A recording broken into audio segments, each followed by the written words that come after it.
YouTube has given us permission to go live. This is not a Whoa. drill, bro. They said it couldn't Oh my happen, God. but we proved them wrong. Live and on time? Shoot, call us Nobara Kugisaki. Come on now. Oh, that's Hmm. good. Man. I didn't. Okay, listen. I knew that the Nobara comeback chapter was inevitable. Obviously, we're going to have Mikey later on to really get into the weeds with it. What I did not Hmm. expect from this chapter, or I guess the Nobara chapter more broadly, is a conversation surrounding if it's good or not. I thought Uh, this would be like an Question. easy dub, bro. It's not starting on my end. No, it's I might be tweaked. I might be tweaked though. If you're seeing it, we're good. We're yeah, good. yeah. I just Just refresh the okay. page Cool, cool. I usually. had to Yeah. refresh. I was like, bro, if we wasted this great intro, I was going to be heated. Not gonna lie. But yeah, Yeah. yeah. Listen, bro. Mm, I gotta get into my know-it-all bag, right? mm-hmm. I gotta get into my. Of course, I predicted this bag. Mm-hmm. I remember tweeting out, replying to somebody who was like still excited for Nobara's comeback, you know, a rare breed a Mm-hmm. little bit ago, and saying like, I think Nobara's comeback will have similar amounts of hype, movement, motion, whatever you want to call it, as Gojo's. Mm. I was just fairly sure it would not all be excitement in the same way Gojo's was, right? Like, if you think about the chapter where Gojo's unsealed, right? I don't know if there was a very noticeable kind of like outrage or upsetness at it, right? And you compare that to Nobara's, and that obviously isn't the case. Now, I think in a lot of cases, part of that comes from Nobara's comeback Mm. being ambiguous.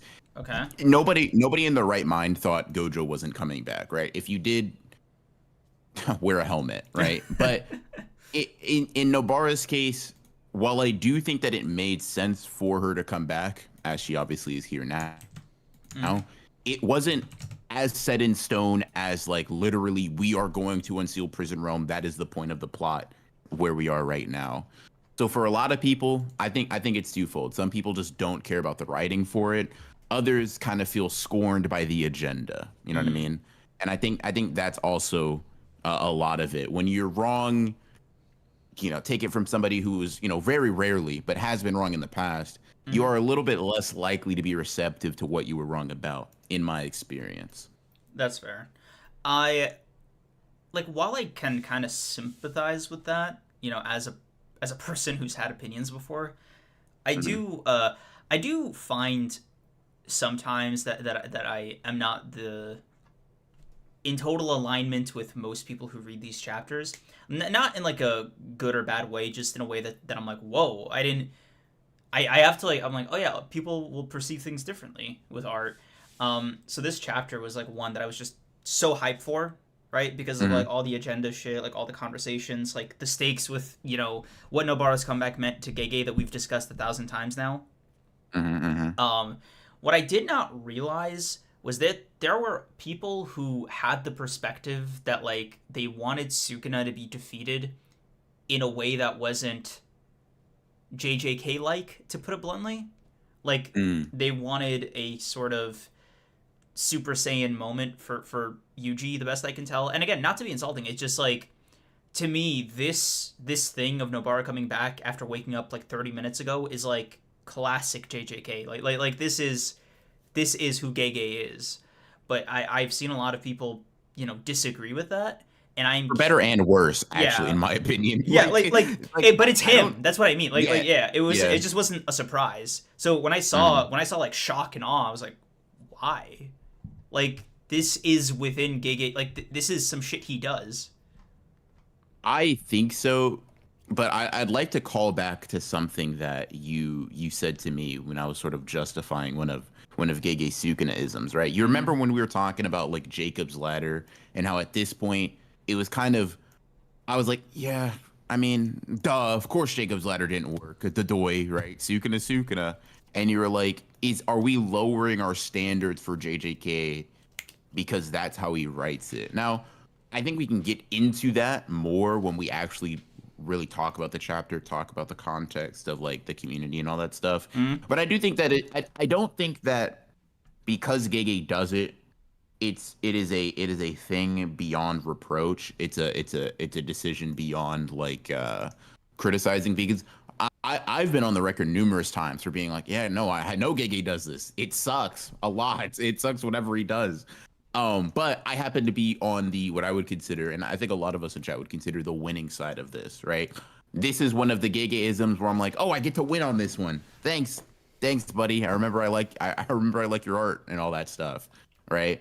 And I want to get into it a little bit more, but I do think that we in the past have had problems with a lot of these Gege-isms. Sukuna coming up with, impromptu binding vows, or, him not taking the damage we think he should have, or, Todo coming back literally like pages after Choso's death, or this or that or whatever, or Miguel. That's what I mean, right? Like, it is him, for better or for worse, right? So I don't know why the reaction to this is so visceral, because, dude, this is the same guy that did all those things you just listed, right? Yeah. Like, this is not only in character for him, but this is how he writes, right? Yeah. This is a feature, not a bug. Theory.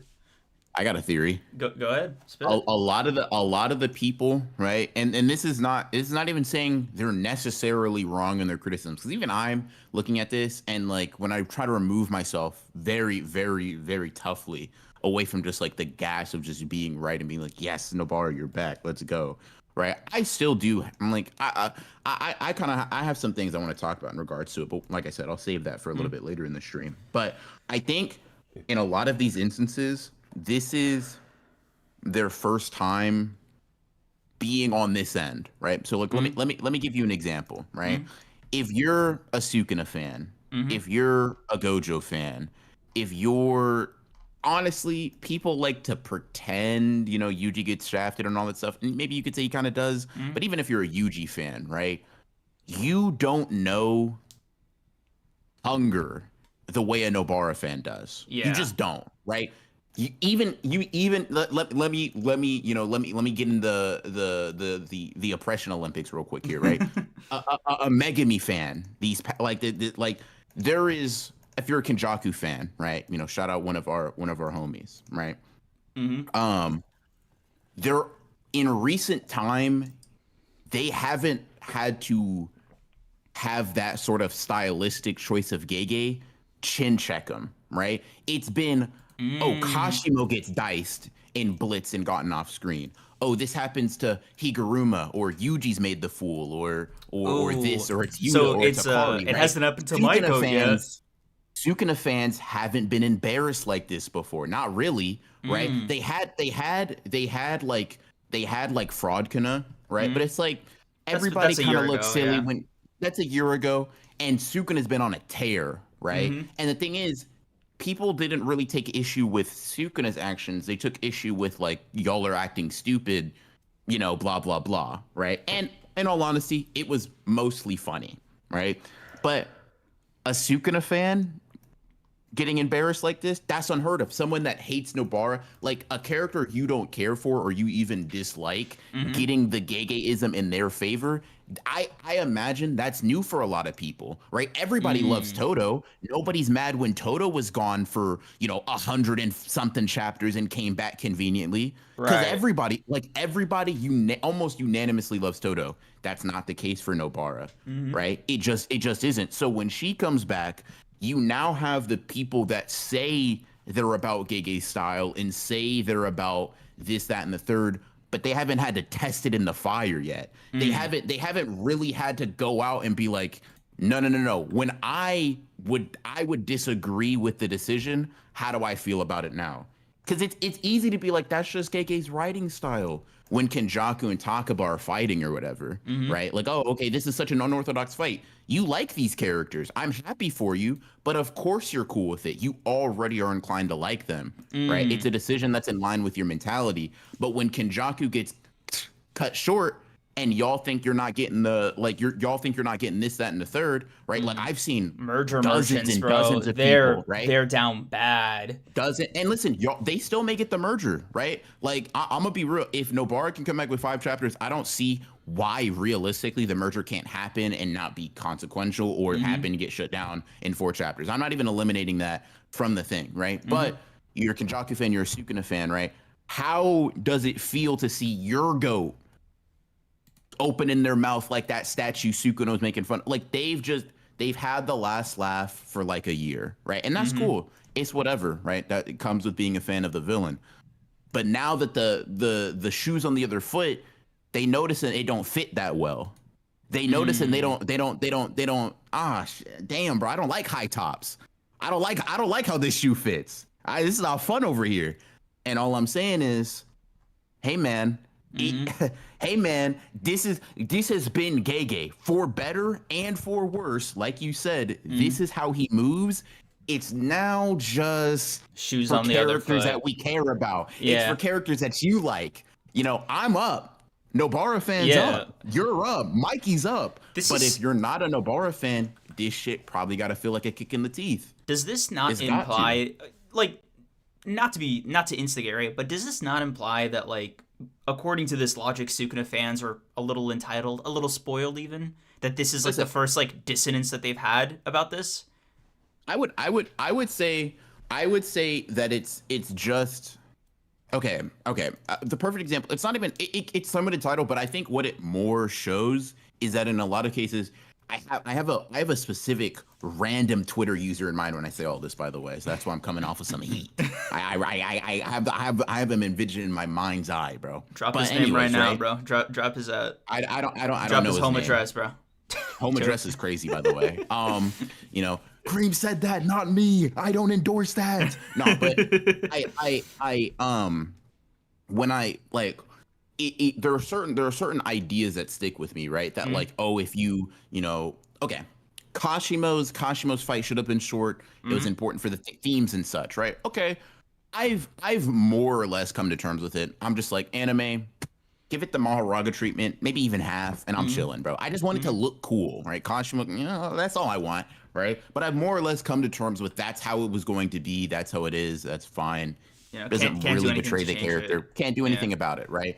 But it's good writing because they don't care about, not even cause, but it's easier to get to be in the artist's and the author's corner when you don't care. For example, I'll put it on myself. When Kenjaku got cooked, not even saying he's permanently dead, but when he got cooked, I didn't care, right? Because I don't really care about Kenjaku, right? It's easy for me to not judge the decision based on writing because I'm already removed from the situation directly. But let that have happened to Sukuna, someone who's not even in my top 5 characters, right? And I'm like, hold on, Gege, wait a minute, you're smoking. So you're on one, bro. And it's not only because I probably would you know, take a step back, think it's, you know, poorly written or there's different options or whatever, but it's also because I care. It's also because I like the character more. So I don't think it's necessarily that they're entitled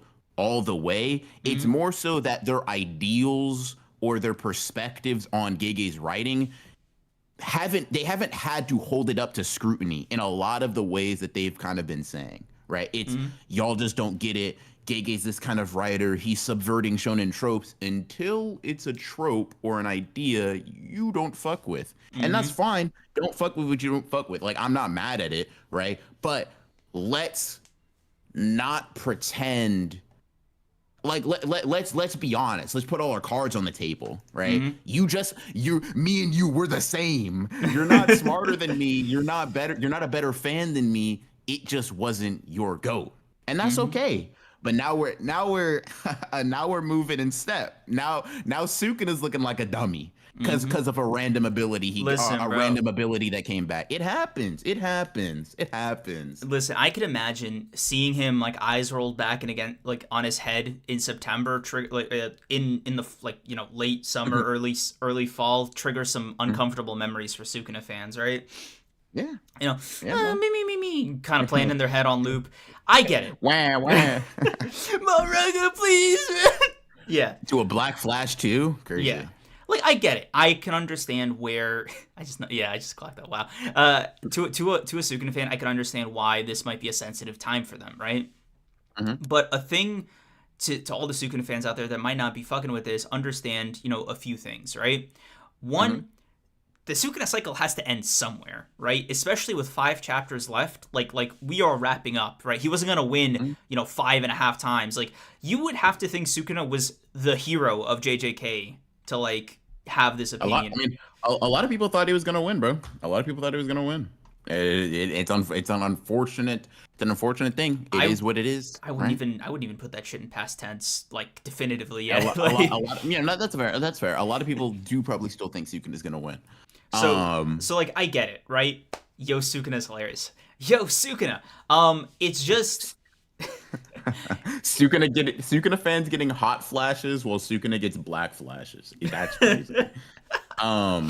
Look, all I'm saying. Yeah, we were all just laughing about Hikari getting off screen. And listen, you could say that's a little silly. That's a little goofy. Am I mad at it? Oh no. Please. Another no Hikari chapter. Thank you, good sir. Bro, real quick. What's up? Having Gojo mention the fever and not Hikari. That's so funny, man. Oh my god, Gojo actually moved up a spot in my list because of that, bro. He's like, I actually like his character more. That's what. Oh my god, dude. Like, okay,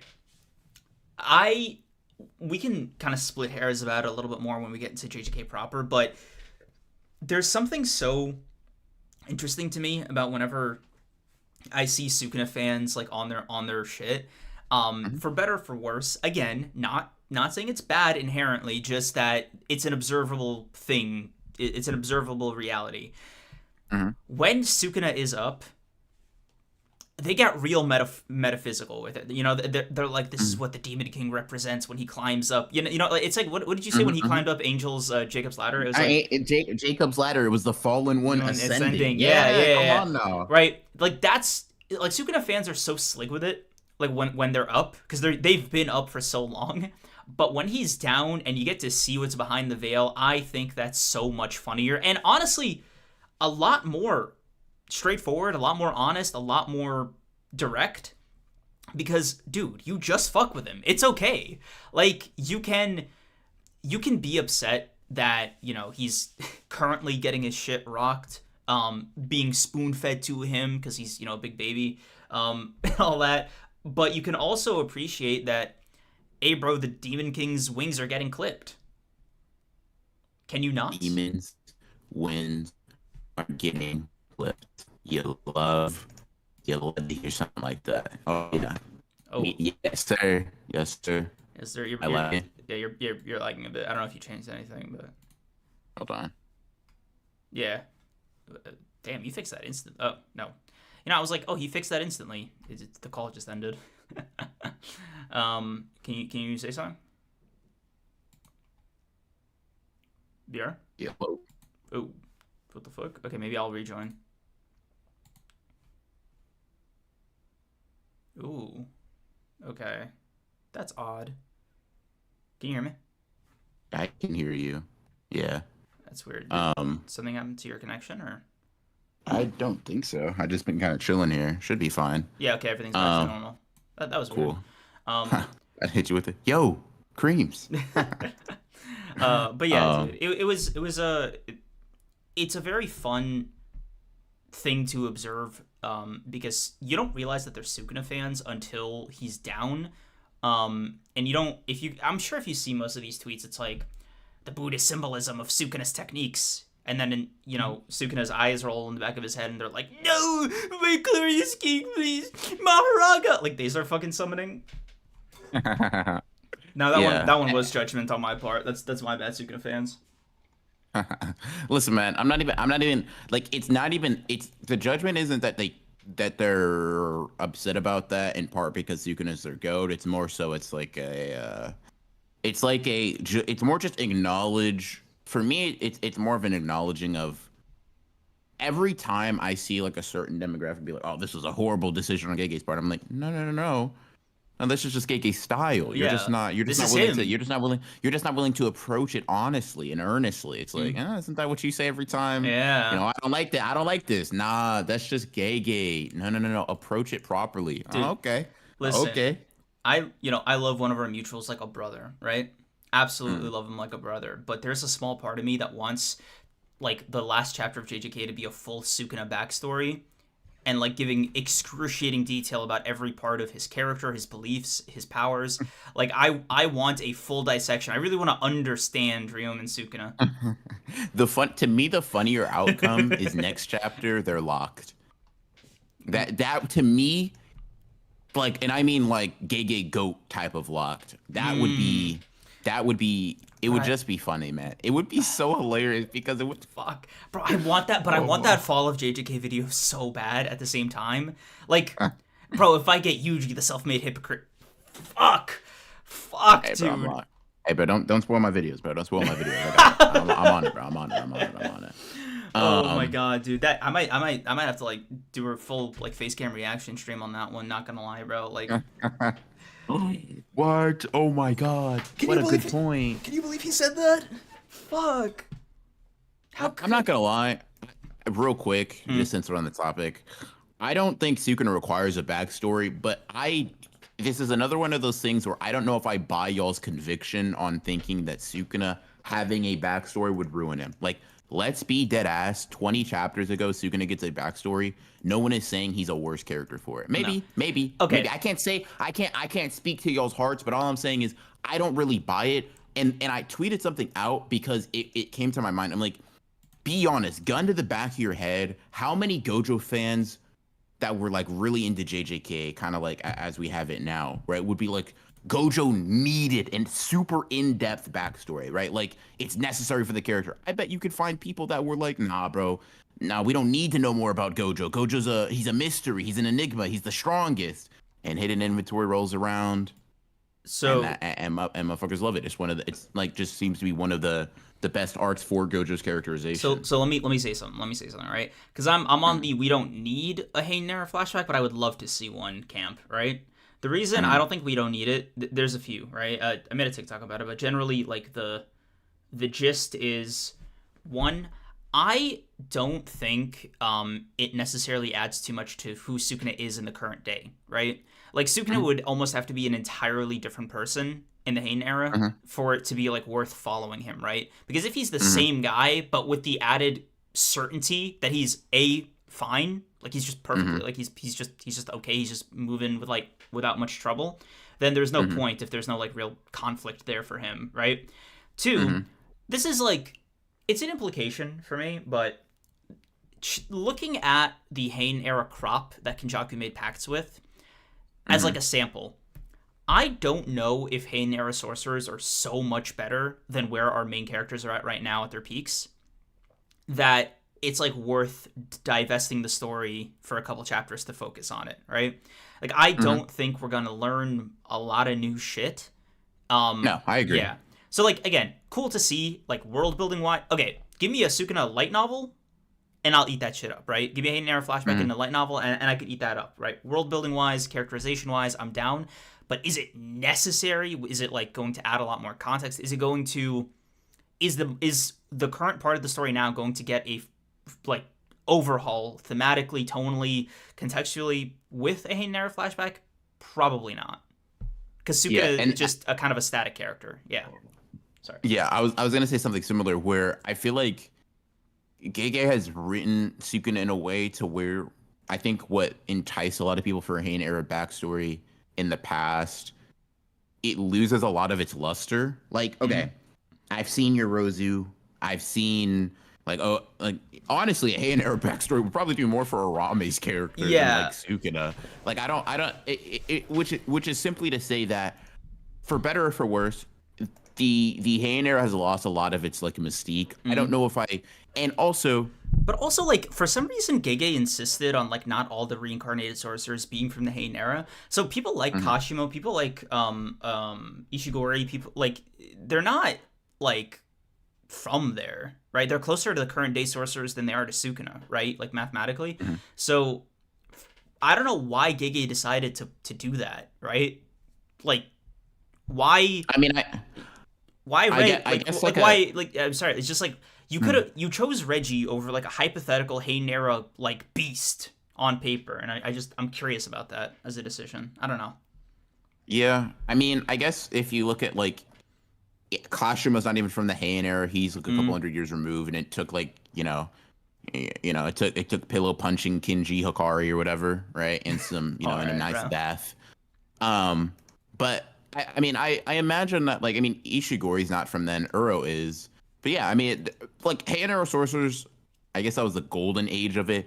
But I think over time it became clear that it was the golden age more because maybe a lot of things were discovered, and it had, like, they were more ruthless, more so than a strength thing, because it's like your Heian Era respective sorcerers aside from Sukuna are like Arame can be stalled by, Pillow Puncher. Uro can be soloed by Yuta. Yorozu, LOL. You know what I mean? It's like aside from Sukuna, who kind of gets counteracted by Gojo in terms of weighing the respective eras, I guess you could say that that's what Gojo changing the balance meant, though, right? It kind of evened things out in that respect. But regardless, I do agree that, like, well, if you divert JJK maybe post 212, right? I could see a Heian Era, but that is probably like the latest a Heian Era, and obviously you have to change a lot, duh, right? But the latest a Heian Era means as much as it could have meant to people. Because I feel like the further we've gotten in this gauntlet, the more we've learned about Sukuna. Like you said, the less engaging, intriguing, necessary, an in-depth backstory for him is. I don't think it would ruin him, because I don't think Gege would give him a sympathetic backstory. I think it would be like a very, like, matter-of-fact, informational sort of thing. Yeah. But I'm gonna be honest, and this might be a hot take. It's not even an insult or criticism, really. It's just my observation.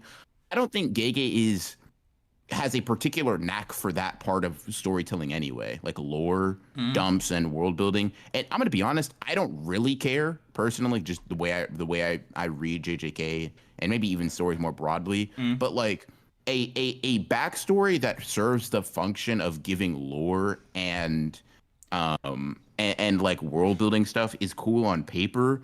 But when I check back through my logs and I check the Carfax, I'm like, oh, Gege's never been one to do that particularly well. I mean, like, if you mind some clip farming real quick, just between us, right? But like, I don't personally believe JJK has strong world building. I think that Gege has, like, a good foundation that he can, like, bounce off of because of the small rotation of characters he uses. But generally, if you were to scale JJK upwards, like, dude, this shit doesn't even extend past a couple cities in Japan, right? Like, he clearly wants to hyper-focus it within a certain region and about a select few characters. But overall, like, world-building wise, technique wise, like, the structure, like the power structure wise, it's all kind of rough and pretty bare bones, right? Like, it gets the job done. For example, Gakuganji is like the only proper higher up you see, but the rest of them are just kind of mentioned and they're veiled behind, like, privacy screens. So, and they're also killed off screen. So it tells you that it's less of a particular desire to world build and more a desire to give context for characters' actions even off screen. Like it's so functional. It is purely functional. And that's fine. Like, I'm personally, lore's cool, but I don't need it, right? I'm fine with, like, what we have now. I think that stuff's interesting for me to speculate about. Gege don't need to give it to me for the type of story. I think as the story's progressed, I've adapted more and more to what kind of writer he is. I'm like, we're not getting that shit. But it's more to say a purely functional backstory for the Heian Era would be probably ass. Like, one that does not focus on character would probably be pretty shit, because I don't think Gege can do that. Like, I think even when he's tried to do it, he doesn't do it in a way that's particularly intriguing. Like, in short snippets, or like, oh my God, Sukuna fought the 5 generals in the Sun, Moon, and Stars squad, and it's like, what the fuck does that mean, Gege? That doesn't like such an irrelevant piece of information. It's so funny. But but also, like, it was like one panel too, so it's like, dude, what if I wasn't impressed by this, right? I could just feel like, oh, what if they were all like grade 5 level scrubs, right? That just got out of their jujutsu diapers and challenged Sukuna, right? The end result would still be the same, right? But like I have no frame of reference for why that's like impressive. Mm-hmm. Like giving them a Yeah. sort of cool name and calling it a day is like so. Again, man. The five empty generals, the five empty narration boxes. Like, all right, Bro. bro. Like, again, as long as Gege doesn't like expect serious, like Grade 5 is insane, by the way. yeah, I'm surprised you didn't catch that. But yeah, dude, like if we're just keeping it a stack, man, like you clearly said this to like scale Sukuna to some, abstract degree because you mentioned Uro was, Mhm. or Yorozu was capable of something similar. So Mhm. I understand the implication, but you kind of half-assed this one, right? You didn't go all the way in either direction. You didn't show us like why this was impressive, but you also didn't bother to like keep us in the dark about it. So now we're in this weird in-between spot where we're just kind of like, cool, I It's guess. also funny because we know they're like Ura level fighters, but like, okay, yawn, boring. Yeah, like, Oh my God, Sukuna with 4 arms and 2 curse tools can take on 5 Uros. Really? Like, who gives a fuck, man? You told me nothing, bro. Yuta pulled up and soloed like 4 vaguely Uro level characters. They were able to stalemate each other. It's like, okay, bro, like what are we talking about, Giga? You like it, and I'm not even mad. I mm, promise you, I sound passionate. This is more for yeah. chat, right? I sound passionate, but it's more There's because I nothing find to it be hilarious passionate now. about. Yeah, like Yeah, it's just funny. it's the hilarity of like it's such a nothing burger statement. It'd be like, oh my God, Sukuna was able to fight 25 Enos back to back, and it's like, I guess so, but like, like what new thing did I learn, bro? like did he struggle? Like was it is this Yeah, like because you're saying it as a, oh my God, Kreams can fight 12 babies in a row without even breaking a sweat. It's like, like yeah, like any adult, like any fucking, it's just it's funny. fuck, bro. It's Like funny. it's also so funny when you think about like other shit that you have to like extract with implication. Like Kashimo being Mhm. the strongest of his era was something we got as he was dying, basically, right? Like so before that, we saw him lose to Hikari, Mhm. and it's just funny characterization because it means like him and maybe Ishigori were just aura merchants, for better or for worse, because and especially far more powerful than like the other couple hundred people in the Cullen games that they killed off screen, right? So like if you're talking to me like the scale for being like a 1% Jujutsu sorcerer starts at like Reggie. I have to like, you know what I mean? Like I have to wonder where you want me to meet you intellectually. Gay. Like where do you want me to sit, right? Because you can't be like Uro, Ishigori, Kashimo himself, and Reggie. Like, huh? What? Are there not levels to this shit? Like, my bad. Did I miss a chapter? Listen, man. No, lock it in, bro. Oh my god, Implication, themes and such, bro. Themes and such. bro. I want a No, but co-writing credit at this point. it is just funny, right? Which is to Mm, say, a backstory. I think I will agree. At this point, obviously with 4 chapters left, please don't give me that bullshit. But also, like, I'm sure it'll be cool if he does whatever, right? mm, But I think it's lost for me a lot of its allure because it's like Gege doesn't want to, and in some cases might not have like the facilities to, like, in one sense, the character sense, it's no longer needed. And in the other sense, like the super good lore world building sense, it's like, that's just not you. That's just not yeah, your bag, your Duffy type shit. But I don't yeah. know. That's how I feel about it. I don't know. Like I choose to go the it's funny route, but I can understand why somebody like a more serious Jujutsu gamer might take it more seriously. Yeah. Um, but damn, 30-minute JJK discussion before getting to the chapter aside. Hmm. I I guess mean, we can. it's funny. We didn't Yeah, even talk about the chapter. It's just like the conversation yeah, surrounding Nobara's comeback is just really interesting. yeah. It is definitely interesting. I still got more to say about it when we get to it Mm, properly. But yeah. I guess we can Let's start do with Sakamoto. Sakamoto days. Yeah.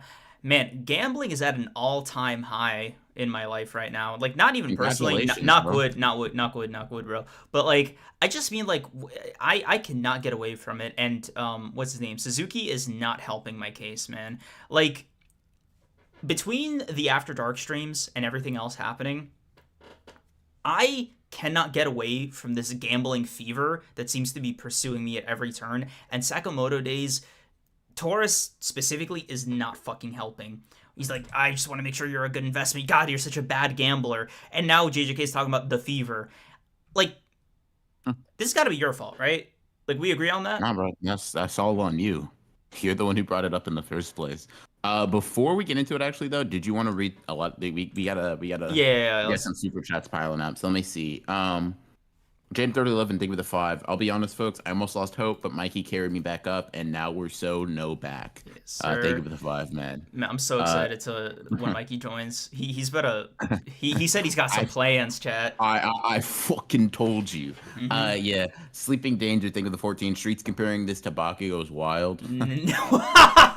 No way. No way. Yeah, no, bro. Like the streets have been comparing Nobara and Bakugo's return. It's been very, very comical. Oh my god, bro! I gotta put my ear to the streets a little bit more often. You got to, bro. They be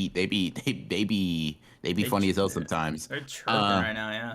Yeah, Demon Nakatsua, thank you for the 5. Taurus sandblasting is already a better use of a rough course material than Akari's cursed energy trait. Better gambler, better character, better use of a toolkit. Honestly, better comp if we're being honest, bro. Like Taurus basically ran up on what this universe's Gojo is, and this motherfucker ran away. He said, "Oh no, I gotta go get my weight up." Listen, bro. All I'm gonna say is Hikari who. But dude, yeah, thank you for the 5. You don't see Taurus throwing up when he gets hit in that car, bro. Like, you just see. That's what I'm saying. That's what I'm saying. He simply just stood there in Sakamoto, like he made Sakamoto look stupid, bro. Like, yikes, bro, ran away. That's very unfortunate. Bro said, "Here's a lesson, kiddo." Yeah, that's nuts. Sleeping Danger, thank you for the 14. Funny how the new big three all have Mickey allegations. Tis the way of Shonen Jump, bro. I don't know. I can't think of a big battle shonen that does not have Mickey allegations if you look into it. Naruto, One Piece, Dragon Ball, Bleach, like. What is Bleach's Mickey allegation? Ichigo being part of everything. I think I saw one where it was like a fan matchup between Ichigo and like Yuji and JJK, and somebody replied with like, Ichigo gonna find out he's like 1/16th cursed or some shit. yeah. So I think they all suffer from Mickey allegations of varying reasonability for sure. Yokai Gata, thank you for the 5. Imagine if Kurapika had a fake out death in York-New, then came back during the Palace invasion to drop the rose on Meruem. Absolute Marvel cinema. Yeah, for sure. Marvel cinemas fucking killing me, bro. Fuck. L analogy, W joke. Africa, thank you for the 2. My glorious king of curses will prevail. Trust. My glorious curse king. All right, bro. Hey, bro. He's got to wake up from his nap first. Yeah. Jaden 3011, thank you for the 5. I'm proud of Gege. He finally beat the misogyny allegations. Yeah, for sure. Yeah, I mean, man. She was gone for like 100 chapters. Let's not put too much on Gege. Like, not just 100, double that, buddy. But anyways, Angel of Access, thank you for the 2. Never read JJK. I missed Hammer Merchant. Angel of Access, you got jokes sometimes, bro. I'll give you that. Yeah. Hello. Thank you for being on for 13 months. BR, I must thank you for that Nobara video years ago. It was half the thread that kept me up. We finally reached 256, brother. Tears in my eyes. Yeah, type shit. Thank you for being a member, brother. Thank you. You think Gege sees those like number theories for characters coming back, and he's like, "Fuck, that would have been so cool." I hope so, man. I hope he let this hit. Damn, bro, he's got to cook it with that one. Fuck, it would have been so much better. Yeah, Africa, thank you for the 2. The cycle could end with Sukuna winning. Just saying. Let's not speak back that, with bro.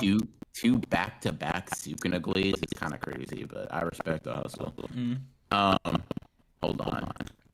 Kenji Card, I think I'm coming up too much. I figured it out when I watched Agent and Sketch stream IRL. It felt similar. I figured it out when running Creams IRL like it. This is Agent and Sketch is so crazy. Like, can I You know, fuck it. I'll self-play this, bro. That is preposterous. Like, bro, if you look at the four of us side by side, you can tell, like, what, you know, on the Pokemon evolution chart. No. Like,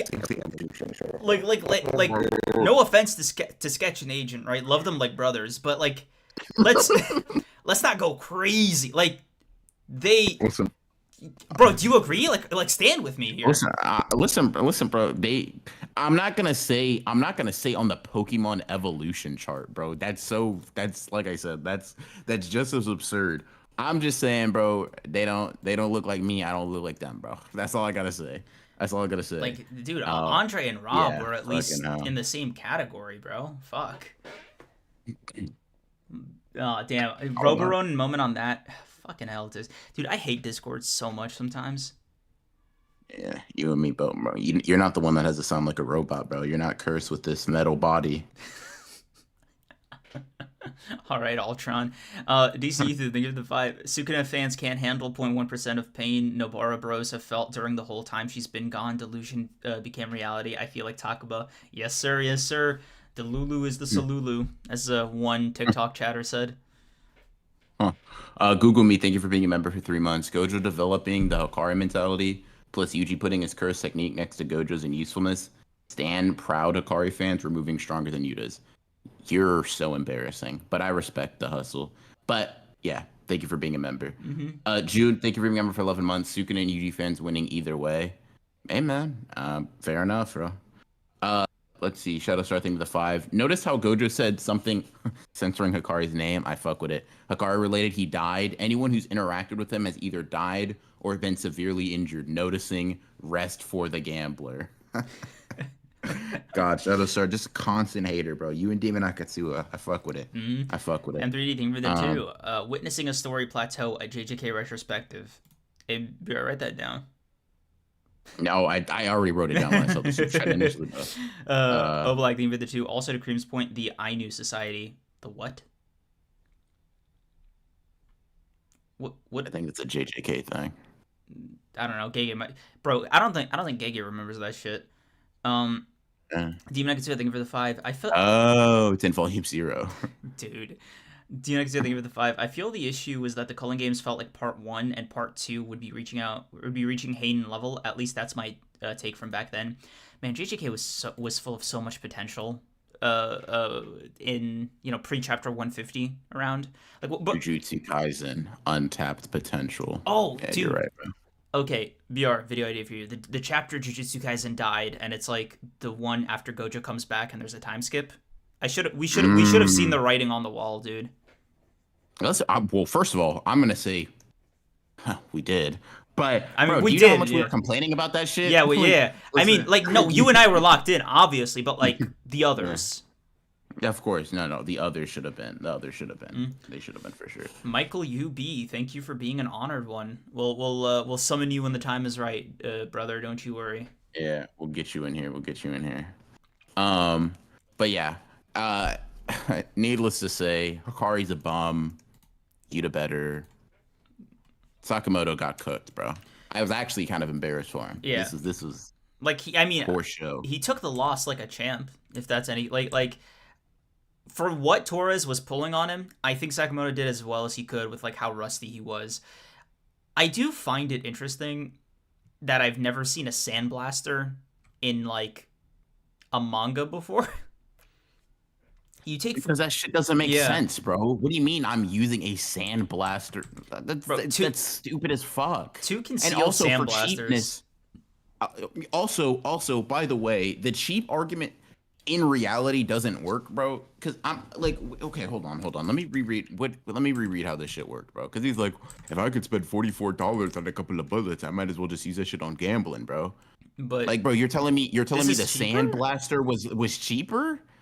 Like I don't understand, because like, okay, is there not a finite tank of like materials? Yeah, I know he keeps re-upping that shit, bro. And listen, it's fine, it's whatever. Bro could have just said, I really fuck with the vibe, but he said, nah, it's too expensive. I know you're a liar. The upfront cost was higher.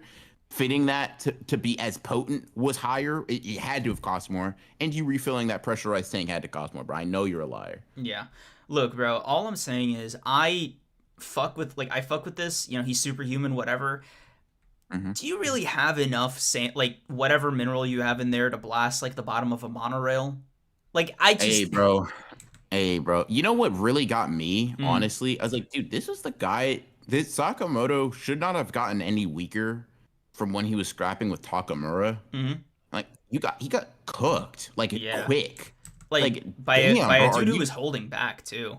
Yeah, Like he was like, I'm not going to kill you. All I'm doing is sizing you up. Are you serious? Or Sakamoto, what the fuck? like Hold on. bro, you are more locked in Fraudulent? Like, yeah, in what are we base. doing, man? Like Yeah, what are we doing, man? because I think like Skinny Sakamoto being on the receiving end of both of these is so funny because first it was what his apron, now it's his like bulletproof slipper or whatever, Mhm. and all I'm wondering is like, how did you make it this far without encountering one of these people? Like Sakamoto is always discussed as like top one, top three assassins of all time, and Mhm. whenever there's like a new person to challenge him, the excuse is always it's high diff, he's rusty, he's not in his like final form yet, or whatever, right? Mhm. With this one, he just got outworked. Like Yeah, no. like Torres did this to him in between like gambling sessions. And holding back. Yeah. So like at least Sakamoto's not beating himself too much over it, right? Like it's not as Eh, devastating as it was with Takamura, but that was Takamura. Right? Like that was yeah. that was I feel like the one freebie you got of just having like Prime Sakamoto be completely outpaced. Yeah. So I'm just saying like what are we putting on him here? I don't know, bro. I don't know. I'll bro walked away with an ass whooping, a hurt arm, and a lesson. He said, rely too much on luck. Because bro, Bro. all this guy said was maybe if you try planning to kill people with the room you're in instead of just like reaching out and doing it with the first thing you see, you'd be more effective. And Sakamoto was like, bro, I never thought to look around the room before. The hand I'm dealt. What's that mean? But I mean, I guess when you've never been trained, it's just straight. He said vibes, bro. Nah, it just seems like the best way to kill you would just be to grab this box of tissues Mm-hmm. and spin it at Mach 5 so that it penetrates your skull. It's like, all right, bro. Um, Like, yeah, if it works, it yeah, works. Did it work though? Like, why did it work all on right. you, bro? Like, Yeah, it did. Fair yeah, enough. It seems to work on everybody I fight, so I'm gonna assume this is good. mm. Yeah. Nah, I think Sakamoto's thinking it better than I would. I'd be discouraged as hell, like, oh fuck, oh fuck, oh fuck, that shit was so scary. What if that hit me? But I'm not Sakamoto, but Yeah, I think you just illustrated the reason, bro. Because oh fuck, what if that hit me? You cannot be moving at the speed of sound being scared of that shit, bro. nah, but like imagine. Knees knocking, piss running down your leg, like sand blaster. Bro, No, bro. I'm moving like clenching my chest, like this stuff here, this stuff here. Like, nah. Oh shit, bro. Yeah, like disintegrating a stop sign before it even gets to you. I promise you, Usain Bolt would like just start shivering, bro, just knowing that someone's breaking his record. I'm hitting maximum speed instantly. Are you Like, serious? You fuck. disintegrated it? Oh hell no. Yeah, Oh my nah. god, man. Again, I don't know if it's a poker face or what, but Sakamoto is again, he's real good at, hiding how terrifying it is to be on the receiving end of that. Yeah, hold on, W Nagumo agenda. Hmm? M3D said Torres got handled by Nagumo with one knee to the face, and he doing this to Sakamoto. I like the way you think, brother. I like the way you think. Nagumo Nation might need someone like you. Bro, We need to brain this agenda build. Yes, sir. this is like a weird thought to have, but do you think if you're an editor at like Shueisha or Weekly Shonen Jump or whatever right now, you're looking at all Hmm. the other manga in the magazine after Gege leaves, like, can you guys like, like nudge nudge, maybe we hit the accelerator a little bit, like not to rush, but like just let's get some fever back in here. Really? You think so? Like I don't know, like I like feel like you imagine like JJK ends, Black Clover's fucking MIA, My Hero's Gone. you have like One Piece holding it down, and Mm, like all the other manga that are currently ongoing, not as popular, because like not even as popular because like they're just not as popular, or because they don't have an anime yet. mm, And you have to imagine like looking at those revenue sheets that first like month after probably mm, hurts. Because like it's not like Kagurabachi and Sakamoto days are like the two biggest examples of like no anime yet. mm, But even ones with anime like Elusive Samurai or Undead Unluck haven't had mm. like the motion or blow up that something like JJK has, and or Chainsaw Man. Unmoved, unselling type shit. Huh? Yeah. Fucking hell, it's a Um, good series too. Like it's yeah. that's what makes the slander funnier to me, bro. Because Mhm. I'm like, it's I I be seeing that and just laugh to myself like, damn, bro, Undead Unluck don't deserve that. But whoever came up with that slander scheme, bro, I gotta say they were built for it. Mhm. And In like any case, what yeah, Kagurabachi is gonna be on what chapter 46? Like I yeah, mean, talk about it's not even an anime thing, but like there's just not enough story to animate. yeah, yeah. Donadon is in Weekly Shonen Jump. Is it not It's in Jump Plus. Jump Plus? Yeah.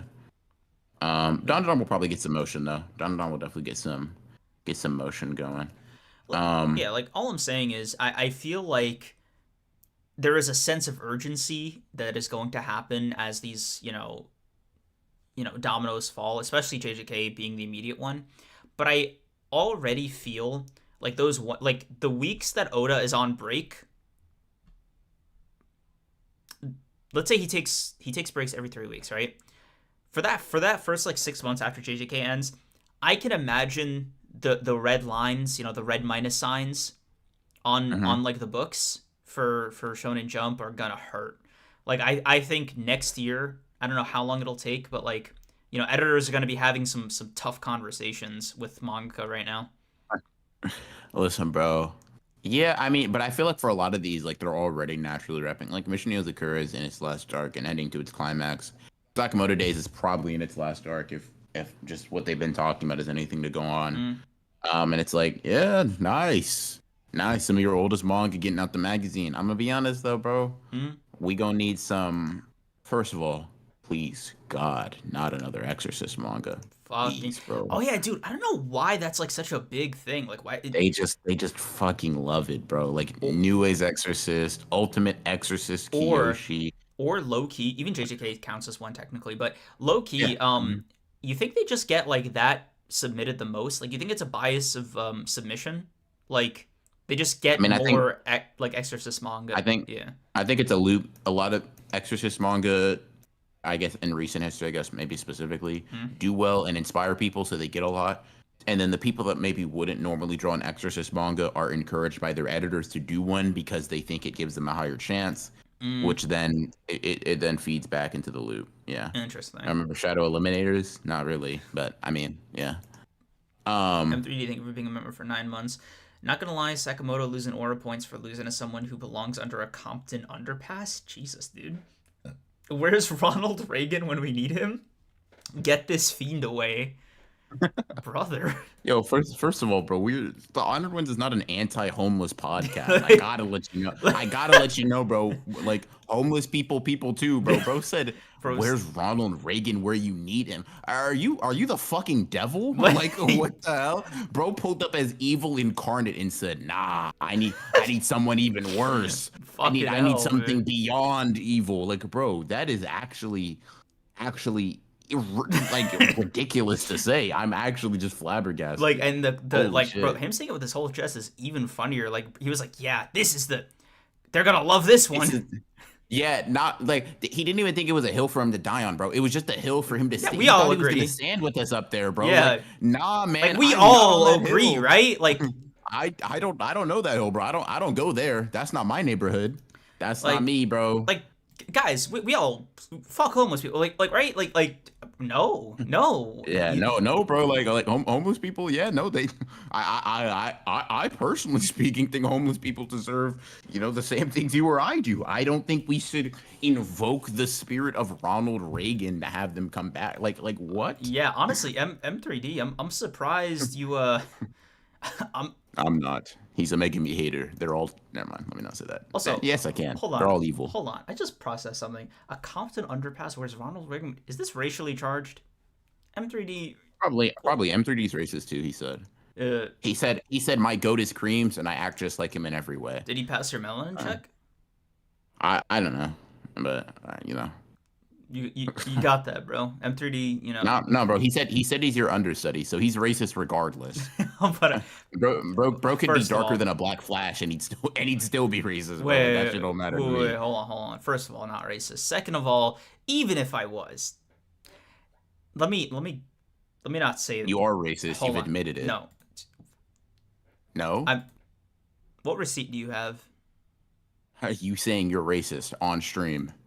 Oh, that was on. Oh, that one. Oh, the one where you actually said. Oh, I was the one where I forced to actually say admitted to Nobody forced you to say shit, bro. I have a gun to your head. Damn, bro, you don't do it for the love of the game. It's called the honor system. You don't have honor, and despite what the podcast is named. I apparently had it that day for some fucking reason. Anyway, let's not split hairs about that. You know, who are Hold on. Stealing Live, thank you for the 2.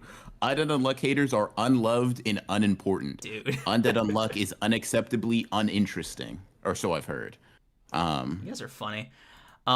Shit, bro. That scheme is just fucking hilarious. I gotta be honest. That scheme. Like the yeah. Yeah, it's pretty sick. I think overall, give this chapter a solid 7.5 for Sakamoto days. I give it like a 7. It's cool or whatever. Yeah. Cool, whatever. Tor's alright. He's alright. You gonna get on your sermon right now, or? Yeah, let's do it. Let me get my Kagurabible.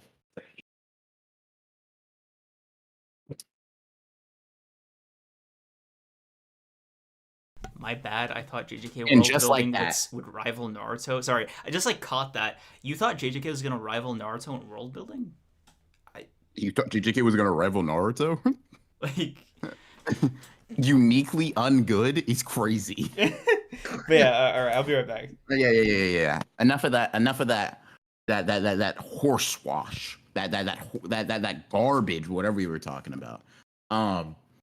It's time to talk about Kagurabachi. All right. Open up your Kagurabible to chapter 46. Thank you. This chapter was very. I rocked with it. It's a much slower one, I think, than we have been coming off the heels of the Rakuzaichi arc. But I'm not gonna lie, I'm very, very happy. Now it seems that by this chapter's end, we'll be getting right back into the action, so that's cool. That's all right. But this chapter was definitely more of a establishing sort of the context for how Chihiro and the Kaminabe are going to be moving forward, demonstrating some of his connections, and specifically with someone like Yuki, who's willing to stand up in front of him, in front of like basically her bosses or the people that kind of direct her in a lot of ways. So I fuck with that pretty heavy. I don't know if her reputation's really on the line, but even if it's not in so many words, the fact that she is willing to just basically guarantee he won't do that is great. He only kills evildoers. That's my goat. We get some like smaller stuff, like learning the ramifications of Curry overusing his sorcery. Obviously brain damage, but he can't use it for a couple of days after just basically spamming it during the Rakuzaichi, which makes sense. I'm cool with that. Let's see. What are some of the other smaller things before we talk about things at large? I guess that's basically it. But here, I guess this chapter mainly focuses on the trial for Chihiro, if you want to even call it that. Mainly just establishing not only who he is, but what his intentions are and why they should allow him to go near basically super Kagurabachi nukes. And I liked it. I thought it was very good. I enjoyed it quite a bit. I think it was pretty simple, I think, in execution, but I'm not mad at it at all. I like Chihiro being pretty matter of fact of just like, bro, listen, y'all don't need to know if I'm like, Rokuhiro's son or not, right? Or rather, y'all don't need to know like if I am who I say I am, right? That doesn't really matter to me or y'all. Look at the credentials, bro. Look at my rap sheet. Come on now. I stopped Sojo, destroyed the Rakuzaichi, and reclaimed the Shinichi. All right, hold on. That shit was, I'm not gonna lie, that shit was hard. That shit was very, very cool. I'm done talking about my identity line moved me for no reason. Not no reason, bro. Not no reason. See, what happened was the Holy Ghost possessed you for a second, and that's great. There's always a reason to be hyped for a Kagurabachi line. Always a reason. You simply got to find what it is. You simply got to find what it is. You simply got to find what it is. But yeah, I like that line. I like the little interaction. I also, I don't know, like sideburns, whatever he's got going on. He seems like an interesting character. He seemed to not be a fan of Kunishige at all, which will be interesting. I see why Shiba didn't pull up, especially if Kunishige was not looked on favorably by all of the people in the Kaminabe. Hakuri just getting ready to lock in at the slightest. Hakuri and Azami getting ready to just blow their cover and just fuck shit up the moment Chihiro's life is in danger. I'm rocking with that. That was a cool little scene. That was very sick. I'm happy that we got to see that. Sideburns pissed me off, but he has potential. Sideburns is annoying, but I'm gonna be honest. He's the kind of annoying I feel like we can work with character wise and narratively. I'm not too mad at it. I'm not too mad at it, all things considered. I do feel like last week we were talking about the what's the word I'm looking for? The potential of this dragging on longer, this trial process, or I guess this part of the arc establishing everything that we're going to be doing, how long that would drag on, how long we would be going for. It seems that Hokuzono is going on the quicker side because we are immediately moving to meet one of the rather, I guess, not wielders, bearers of the enchanted blades in order to meet them immediately. The Hishaku, they moving already. They getting started, they getting active. But yeah, I'm not mad at it though. I can't show it on screen, but I like this page where we just see the bathhouse and it's just like all of the water, it's just flowing with blood. It reminds me a lot of Sojo's scene where he's just in the bathhouse after slaughtering everybody that pulled up on him. I was very, very gassed for it. I think that was cool. Hokuzono's really, I feel like, kind of gone into his bag with these kinds of just very simple full page spread sort of thing. I'm always rocking with it. I'm always excited for it. But let's see. Hold on.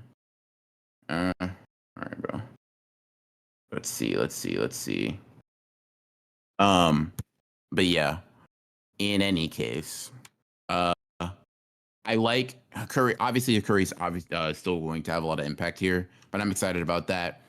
I could maybe see. I saw some people saying that like them trusting him so quickly was a little weird, but I think that the Hiyuki vouch goes a super long way, and also them just literally being pressed for time with the Hishaku being in action. And you're also bringing up a good point, y'all. I know how to use N10. That y'all don't got it like I do. Y'all gonna have to train someone up. And let's be real, not only is that going to take too long, but they not going to be me. They're not going to be as skilled with this shit as I am. Let me go. I'll handle it. We're not on completely even terms. I'm going to be real with you. However, I'm better than the Hishaku. We kind of want similar things by this story's end. So I'm rocking with it. I think this chapter was pretty good. I think this chapter was pretty solid. They definitely don't trust him. But even sending him to the location, I think, is a pretty big step forward in the whole dynamic. I love how this chapter feeds the Chihiro's pops as a dark side theory a little bit. I mean, for sure, I think you have to have somewhat of a dark side to make weapons like these, especially seeing like the Shinichi. You have to be, or you at least have to be sort of able to straddle that line, like walk that line and kind of go back and forth between them. The way Shiba acts, the way I imagine we're going to see Azami act as we go throughout the series. It kind of all leads to the idea that Kunishige is not, like, he is not just the bubbly personality and super kind and loving father that Jiro saw him as. At the end of the day, in a lot of instances, he was a swordsmith, a katana maker, a maker of, the enchanted blades, massively powerful super weapons. And knowing that he was not universally liked either, is also cool. It's a nice little characterization for how he was in that part of the story. Why don't we use those spirit energy negating cups on the enemy? I mean, I don't like. it's kind of like saying, why don't cops just like use handcuffs on, like, I don't know, like rampaging, whatever. It's like, because they're probably tough to get on someone that's active. But yeah. In any case, very good chapter. I fucked with it a lot. I give it like I think I give it like an 8.5. Nah, I'll give it like just a solid 8. It was cool. Cool chapter. I liked it. I'm ready to see, the buddy cop film that is Chihiro and Hakuri getting on it. So I'm excited. I fucked with the chapter quite heavy. Question for you: are you excited to see like the post JJK flagship series, One Piece notwithstanding, version of Kagurabachi? Do you think Hokuzono's ready for the crown? I mean, I don't think Kagurabachi is gonna really change in any way as far as I'm understanding or caring. To be completely honest with you, like I don't know. I can't think of like what that change would meaningfully be, except that maybe more people are looking at it because JJK, like, they're looking for a place to go, but that won't really change what Kagurabachi is as far as I'm concerned. Every Sunday we'll still have our sermons, still congregate, talk about the good book, keep it simple. That's fair. But yeah, I like the chapter. Kagurabachi still doing great things. Hokuzono pouring honey on you, goat, type shit. Let's see. To be honest, when you talk to me, there's like a 40% chance you're talking to Chihiro Rokuhiro himself. God, bro. 40 is such an odd number to just throw in there. Like, nah, he meant that shit though. That's how you know he meant that shit. Because 40 is not so specific that it's ridiculous, but it's like, nah, you meant that. He meant that, bro. Yeah. Nah, Chihiro lurking. Because that's not even like coin flip numbers. Like, what's yeah. It is. Listen, it just depends on the mood. It depends on the temperature. It depends on the conditions. Like, I mean, I gotta know. I gotta know. All right. Let's see. Blue Lock? Next up we have Blue Lock. Blue Lock dropped a fucking chapter and a half. Yes, bro. sir. Listen, every Rin fan stand up. He's getting glazed to the moon and back, and I gotta say, it's not undeserved. This shit was crazy though. Yep. This motherfucker is actually unhinged. Do you consider what Noelle and Loki did to Glazing? If they're like, yeah, bro, in a real game, you never touch the grass if you pulled this. It's not glazing, but I think that Loki getting fired up is like we were talking about that last week or whenever the last Blue Lock chapter was. It's indicative of him taking him seriously. And I'm going to be totally honest with you. I'm going to be totally honest. I don't know if Loki's going out there and dominating this version of Rin the way I was confident that gap should still be there last week, bro. Isagi saying, Borrow, LOL, Nagi, Kaiser, they're geniuses, right? They're fucking amazing. I get that, right? But this is the first time I can't even comprehend what this thing is, its motivations, his purpose, skill level, all of that stuff. First of all, supreme glaze. Isagi, you learn from Kreams, you learn from the best, bro. Like, excellent technique. But also, God. All right. it's demonstrative of how different he is. Because I'm gonna be real, bro. He did pull up, and Kaiser and Isagi were both there and kind of just like, it's up, bro. Like, he was going to score here. Kaiser's like, what the fuck is he doing? Isagi's like, yeah, it's over, bro. Yeah. We're sorry. I'm gonna be honest with you, bro. Loki gave this one up. Loki as a coach took that shit better than I would have. It was right there. Fuck. Yeah, come on, bro. You got to put yourself in his headspace, though, right? He's just trying to develop Charles. So resetting the play to have Charles set this up might be the thing he wanted to happen more than just straight up scoring. Yeah, you know what I mean? Like, I don't think he would have approached it that way, but it happening because of how Rin is, I don't think is the worst outcome. I will say it is very nice to finally see Charles kind of like react to something authentically. Because his whole little shit gremlin gimmick is cool, and I'm sure it'll be expounded on. But he don't got enough rapport with me for that shit to work here. So him getting Rin kind of checking his ass, being like, "Hey, bro, send this ball to me. I'm not asking twice." and Charles be like, "Hey, goat, that's all you. That's all you, gang. My fault, Brody. Yeah. My fault, bro. I didn't mean to fuck with Fraud Soggy like that, bro. Like, shit. That's my bad.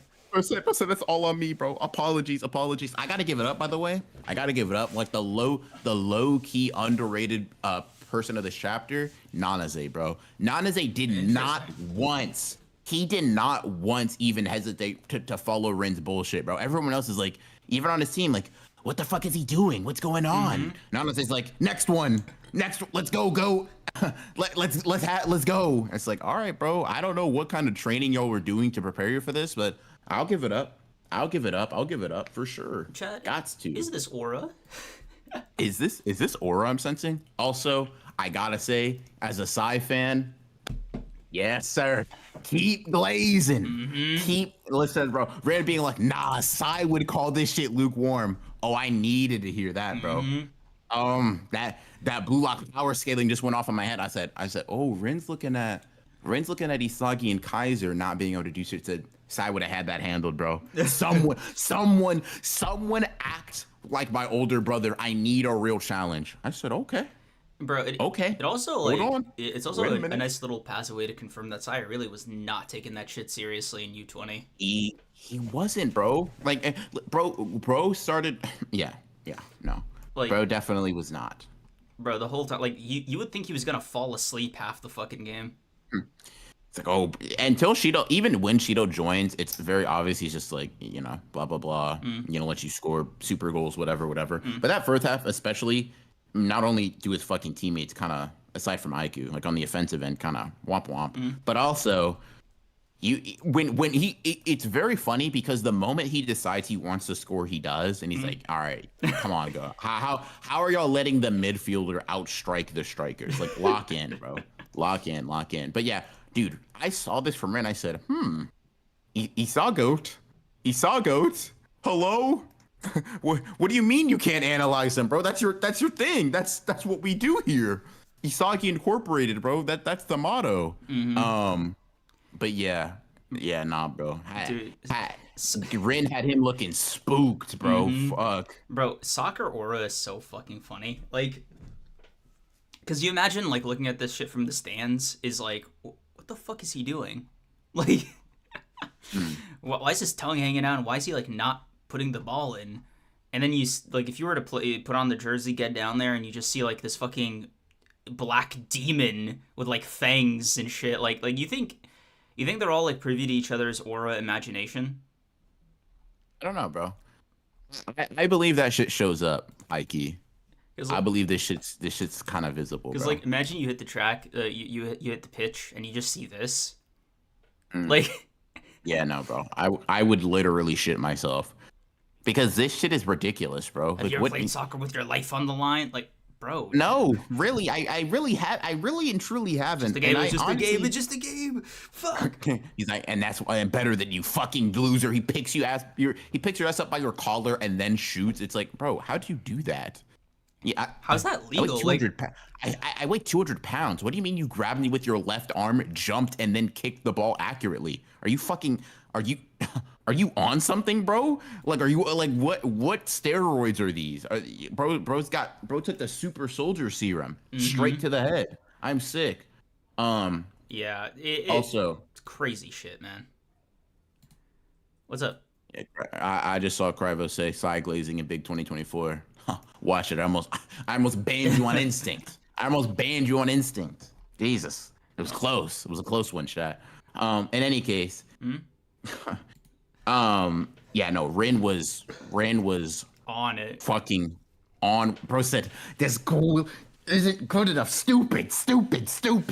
No, I'm sorry. I gotta really lock it in. Like, are you okay? Like, bro. No, actually, the answer is no. Yeah. But like, I like that he said it's like Sai would say it's lukewarm, as if like everybody else on that field wouldn't be like crying and pissing and shitting themselves over it. Like, yeah, bro. Like, he's like, I want them to despair. Fuck, dude. The goal he was about to score, right there would have like deadass been the highlight of some other Neo Aegis player's lifetime. And bro said, this is truly garbage. Run it back.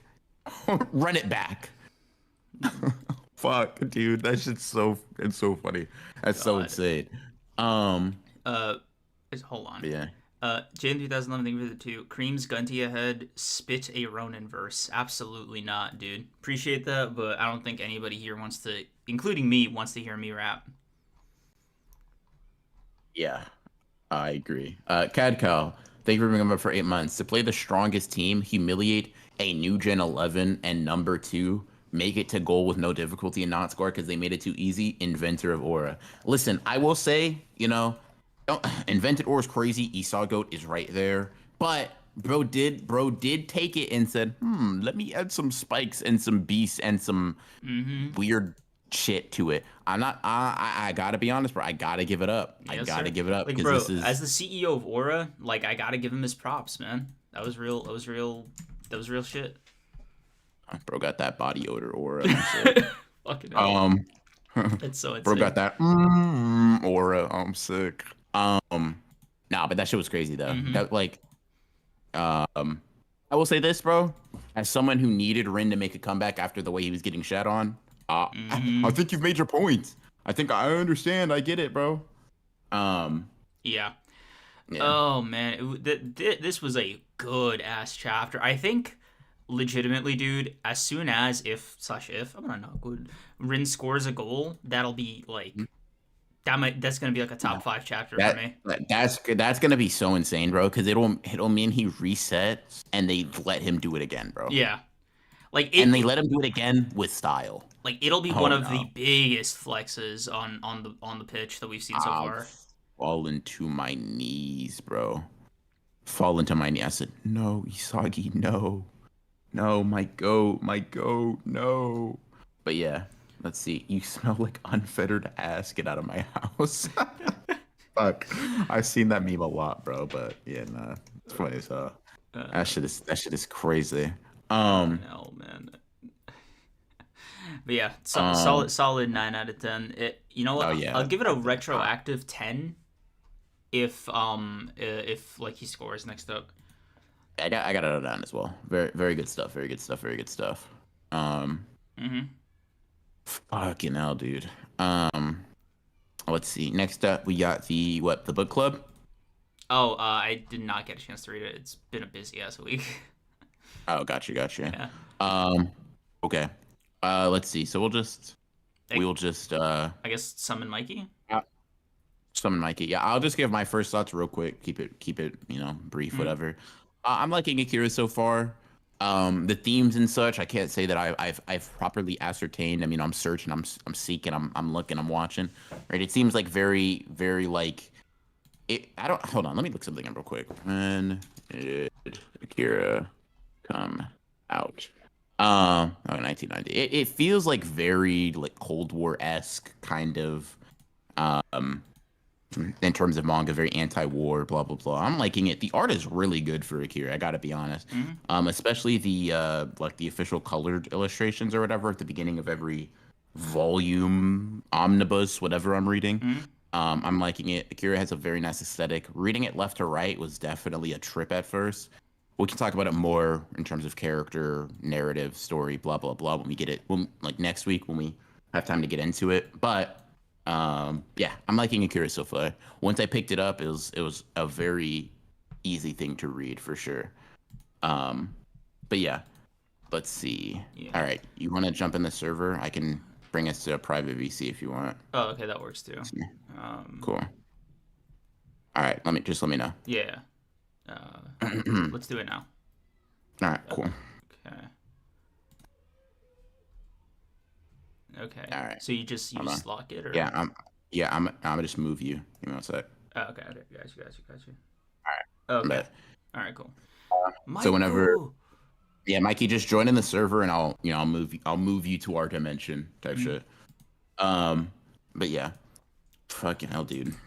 I think it's a constant streaming, bro. But I've noticed I've been losing my voice a little bit. I said, yeah. Let me get some water real quick. Well, I mean. I don't know if Mikey's. Yeah, if Mikey's gonna join right now, then I'll wait. I'll wait a second. But in any case. Yeah, I see him in chat. So I think he's still listening. Yeah. Chat. Watch yourselves. I will inflate the subs. Naruto at 5K. Yes, Naruto at 5K. Mm-hmm. It's really on. No, we could read Naruto after Akira if y'all lock it in. Yeah, I mean it's only I think it's only like 30 subs or something. So we're real close. We're real close to the Naruto at 5K thing, but it is officially going to be Jujutsu Kaisen time, and we're gonna have Mikeyuubi here in 1 second as soon as he joins. Yes, sir. What up, goat? Hello. There we go. Can you hear me? Okay. Yeah, Yes, sir. yeah. Yes, sir. Yes, sir. Let's see them smiles, boys. Let's see them smiles. Let's lock it in. Lock it in. I'll let you introduce yourself, Mikey. I'm gonna be right back. Okay, cool. So yeah, Go hey on. everyone, it's me, Mikeyuubi, and yeah, we did it. We all did it. We hung in there. We were rewarded. They called it cope. We called it hope. You know how it is. But Mikey, I'm yeah, man. so excited for this. You don't understand, man. I think part of the hype for this chapter was like hearing what you had to say, and especially after you texted me that you had like special plans for the stream, man. I'm exceptionally on edge. Man, what a good chapter, man. But all I can say is that, like, guys, if you look at my Twitter page, I went through a little purge, getting revenge on those that were calling me delusional the entire time for all these months, even years, because some of these tweets go back a long while. You have a vault too? Yeah, I do. I don't really have many screenshots of people in the chat, because I will be honest, I think the Honored Ones is a big Nobara supporter fan base, you know. I rarely see anyone acting out of turn, but hey, there's someone here. Let me look. Oh, have a little screenshot here from I saw him in the chat, okay, just a few minutes ago, from Auto Memories. Ooh. And when I was talking about Nobara coming back, he said, and I quote, "Stand proud, Mikey. You're delusional, and that's okay." And he said he would come back to this stream and say sorry to me if Nobara showed up. So I think we should all sit back and wait for that apology. Auto Memories, bro. Like you heard the man. Stand. Yeah. All eyes on you. I mean, you know. Man. So just it's easy to say it's a joke now. Yeah. Come on. I bro, on my Twitter feed, people comment to me being like, "Yeah, we won." I'm like, we? Bro, like I have a screenshot of you acting out of turn. Like, what's going on here? This is we speak in French. Yeah. Like, bro, it's so funny because I think I gave up, not even gave up, but like I started to feel despair about Nobara. So I never like stopped believing, but I did like I did feel the desperation closing in. Yeah. You know what killed me? It was a recent chapter. It was like that 2-page spread he did of Yuji thinking back to his like old friends, and they were all dead. So everybody, and Nobara was like one of them. And so they were like, wait, no, if Nobara's there, doesn't that mean? I was like, wait a minute. Yeah. It was that, and like the gay interview as well recently, when he's like, yeah, I mean, Nobara, I planned her to just stop in her tracks right there. I was like, oh, okay. Yeah. Don't say that. No, Gege, you don't know what you're talking about. Please, you're just a fool, Gege. We're talking about Gege being an idiot. What's going on? Of course, always. Well, Ronan, I was just saying there's I think I'm still waiting for his apology. Do you guys seen a apology From Auto Memories? Yeah, I read it out and everything. No. Yeah, we're gonna need it. We're gonna need to see that, buddy. Yeah. Auto Memories. It was a demand, not a request. To be like, we're gonna need to see that one. I don't know if you know what happened to Megami fans last week, but if you like, I would recommend, nothing too crazy. Auto Memories, your bro. Pride. Oh, your bro's talking about his same pride. I don't know. Listen, bro. Hey, listen, bro. A lot. Let's just be honest. Can I just say something? Can I just say something on behalf of my two colleagues here? Pride with a gray bubble is not the move, bro. That's not what we cultivate around here. You want to put pride in a colored bubble? I'll let you stand on that. Put it in I a said, put your money in your mouth is, bro. That's crazy. yeah, bro, this is not a free Pride space. That shit, we do microtransactions around here, bro.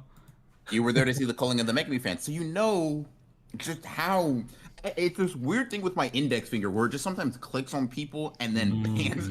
It's such a weird quirk that I have, bro. It's such a weird quirk. Oh, you're broke. So then discard the pride. Listen. I'm gonna just say this. And I say this lovingly. If you can't afford the bubble, you can't afford pride. Not here. We actually run pride at a high premium price.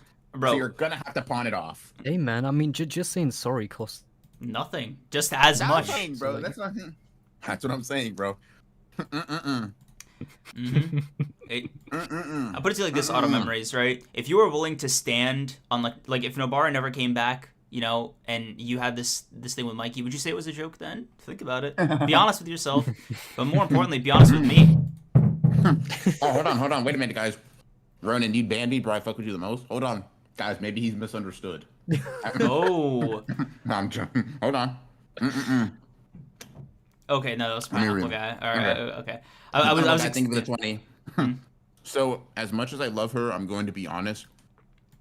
Having her come back this late in the game, and I know she won't really get any development, I'm going to say it feels too little too late, especially because she randomly broke up. We'll talk about it, certainly in a bit. Yeah. Because I do have my own nuanced thoughts on it outside of like, haha, I won, you lost. Like, but yeah, like I think the bits and memes aside, there is a very fun discussion to be had about like how Gege is bringing her back with like 4 chapters to go.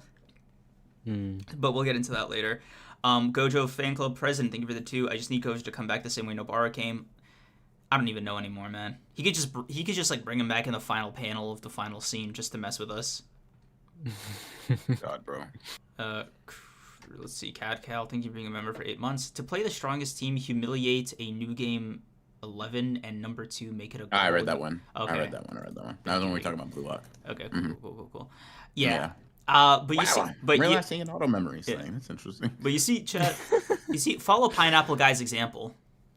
I'm just like, if there was ever a person to emulate, you know, Pineapple Guy, like, you know, is he a class favorite? No, we don't have favorites around here. But for a red bubble, it feels like a here nigga damn award. Well, shit, bro. I'm not gonna lie. I'm taking that one right now. Like, he said here, so you know, who am I to reject it? You know what I mean? Also, Auto Memories did apologize. All right, W Auto Memories. Everybody give it up. Everybody clap. It took a while. It definitely took a little bit, but let's give him a respectful, you know, little golf clap. You know, good job. Yes. You did it. You did it. Let's go. Good All stuff. right. Chapter time. All right, Mikey. I'm curious. You read the chapter, right? Or rather, how it actually happened. You get spoiled. What was that?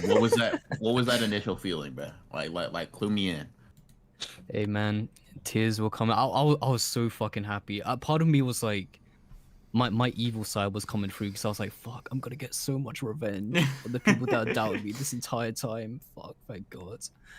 But yeah, it's one of those things where it's like, I would have preferred her to show up much earlier in the series. I mean, I would have preferred her to not be like out of the series to begin with. But you know, we're in this universe now. I knew that whenever she would return, it would be like really important. And the further the fight with Sukuna continued, I was like, okay, well, she's gonna be even more important than I thought, you know. But yeah, I mean, obviously, I'm happy, very biased about it, but I'm very happy with this chapter. There are a few things that are a bit strange. Like, she kind of, when you get that page turn of when she shows up with that full page of her for the first time, I felt like I missed the page because it's so like sudden. She just shows up like a jump scare kind of thing. But Gege is funny as well because I like how her design is basically every single fan art ever of her. Yeah. Like it's not any different at all. Yeah. Yeah. They got him on that one. They had his number. Yeah. So we know you, Gege. You're not just drawing her eye. Go and put the eye patch on. Go ahead and lock it in, brother. Lock it in. It's like, yeah, she's hardest to draw. So like, I guess I'll look at you guys how you're drawing her. Yeah, it's so funny that Nobara's the hardest one for him to draw. Yeah, I also would be Megami because his hair is just Yeah. really hard. The sea urchin thing. You think it's just Gege's misogyny or Props. like like alleged, of course. You know, he's really fighting the allegations now. I mean, Yeah, if he's a Kishimoto fan as well, it might just be an inherited trait. But you know, I think Hey, man, Kishimoto let's had slow down a the. bit. Hey, hold on. But Let's slow didn't down. Kishimoto have difficulty drawing women for a different reason? No. No, I'm not. Kishimoto was weird. He was like, damn, like, why don't people like Sakura? I spent extra long trying to draw her like looking really good in this cover, and it's like, bro, that's not the reason. But like, go off, I guess. Bro did not understand the issue. He said, "No, but the design's sick." Hey, man, I don't know if anybody ever has complained about that. But anyways, yeah. I will say that I kind of agree with you, Mikey. Seeing your comeback, I was like, oh, all right, well, all right, we here now. But that shit was sick. That was cool. In the I think TCB, it's a callback to exactly what Yuji said when he pops out of the box. Yeah. I was like, oh, that's, and even that is something that everybody knew she would do. Not even everybody knew. I think it was kind of like a joke, but it was like, oh, you know, they were, you know, Yuji, you know, was gone for 2 months and came back and surprised them or whatever, and it was all stupid.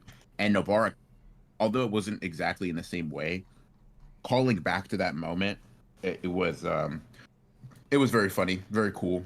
I liked it. I rocked with it. I mean, Her impact having a similar. Yeah. Yeah, I was just gonna say, bro. I was just gassed. Like, yeah. There was something so surreal about it because you don't understand, man.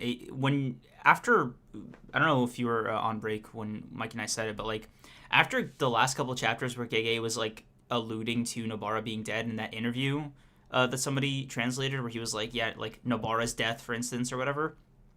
Like hope was at an all-time low. So the fact that like this was happening in reality was the victory for me. Like I did not think past like, oh fuck, she's back, let's go, fuck. It's really weird because when the chapter came out, I was still like, it didn't feel real because you know you see all those leakers that like are really good at mimicking Gege's art style. I was like, is this really real? Like it felt so strange, but yeah, man, like came through.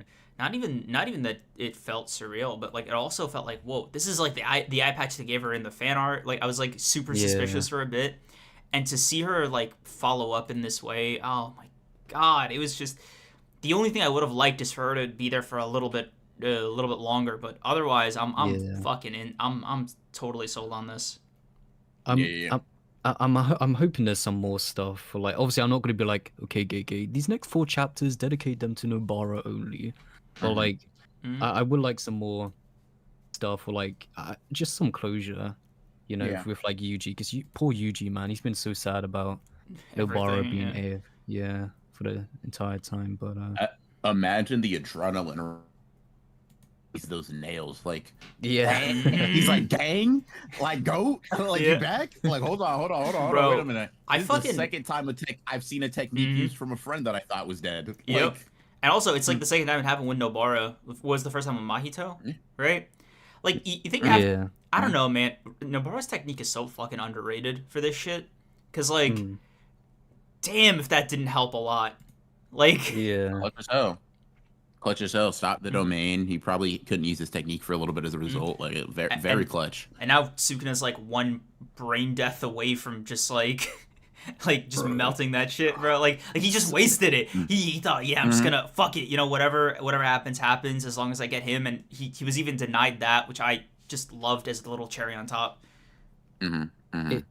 It's so funny as well. I love how like she's doing this amount of damage to like Sukuna. Like she's clearly like very important in this fight. But it's so funny because like when you're on Twitter, people be like, of course she's not coming back. How could she contribute to this fight with nails and hammers? Like be so for real. Like so annoying, man. Hey bro, Sukuna got 20 of them. Like what A lot I of things to resonate with for sure. Dude, I'm so fascinated by Gakuganji and Utahime being there because, like, are they doing anything? Like, I'm not seeing any hips being shaken. I'm not seeing any guitars being played. So, like, is this just like base Nobara? Why the fuck didn't they like give her a little something to like They help her probably, out? I don't know. Maybe they just guided her there, and Like, that's really it. like Utahime, Like, uh, respectfully, no misogyny. Bust it down, bro. Like, what are you doing? There's lives at stake. no misogyny, busted down into Hime is crazy, by the way. Um, but anywho, yeah, I think it was cool. I've been seeing some varying opinions on like if this is the way Sukin is done, like in the same way that Mahito got finished by that last Black Flash and Mhm. in Function, right? If this is it for Sukuna in terms of like the practical way he's done, do you like the parallel being drawn to Shibuya, or does it feel kind of like boring to have it end in a very similar way?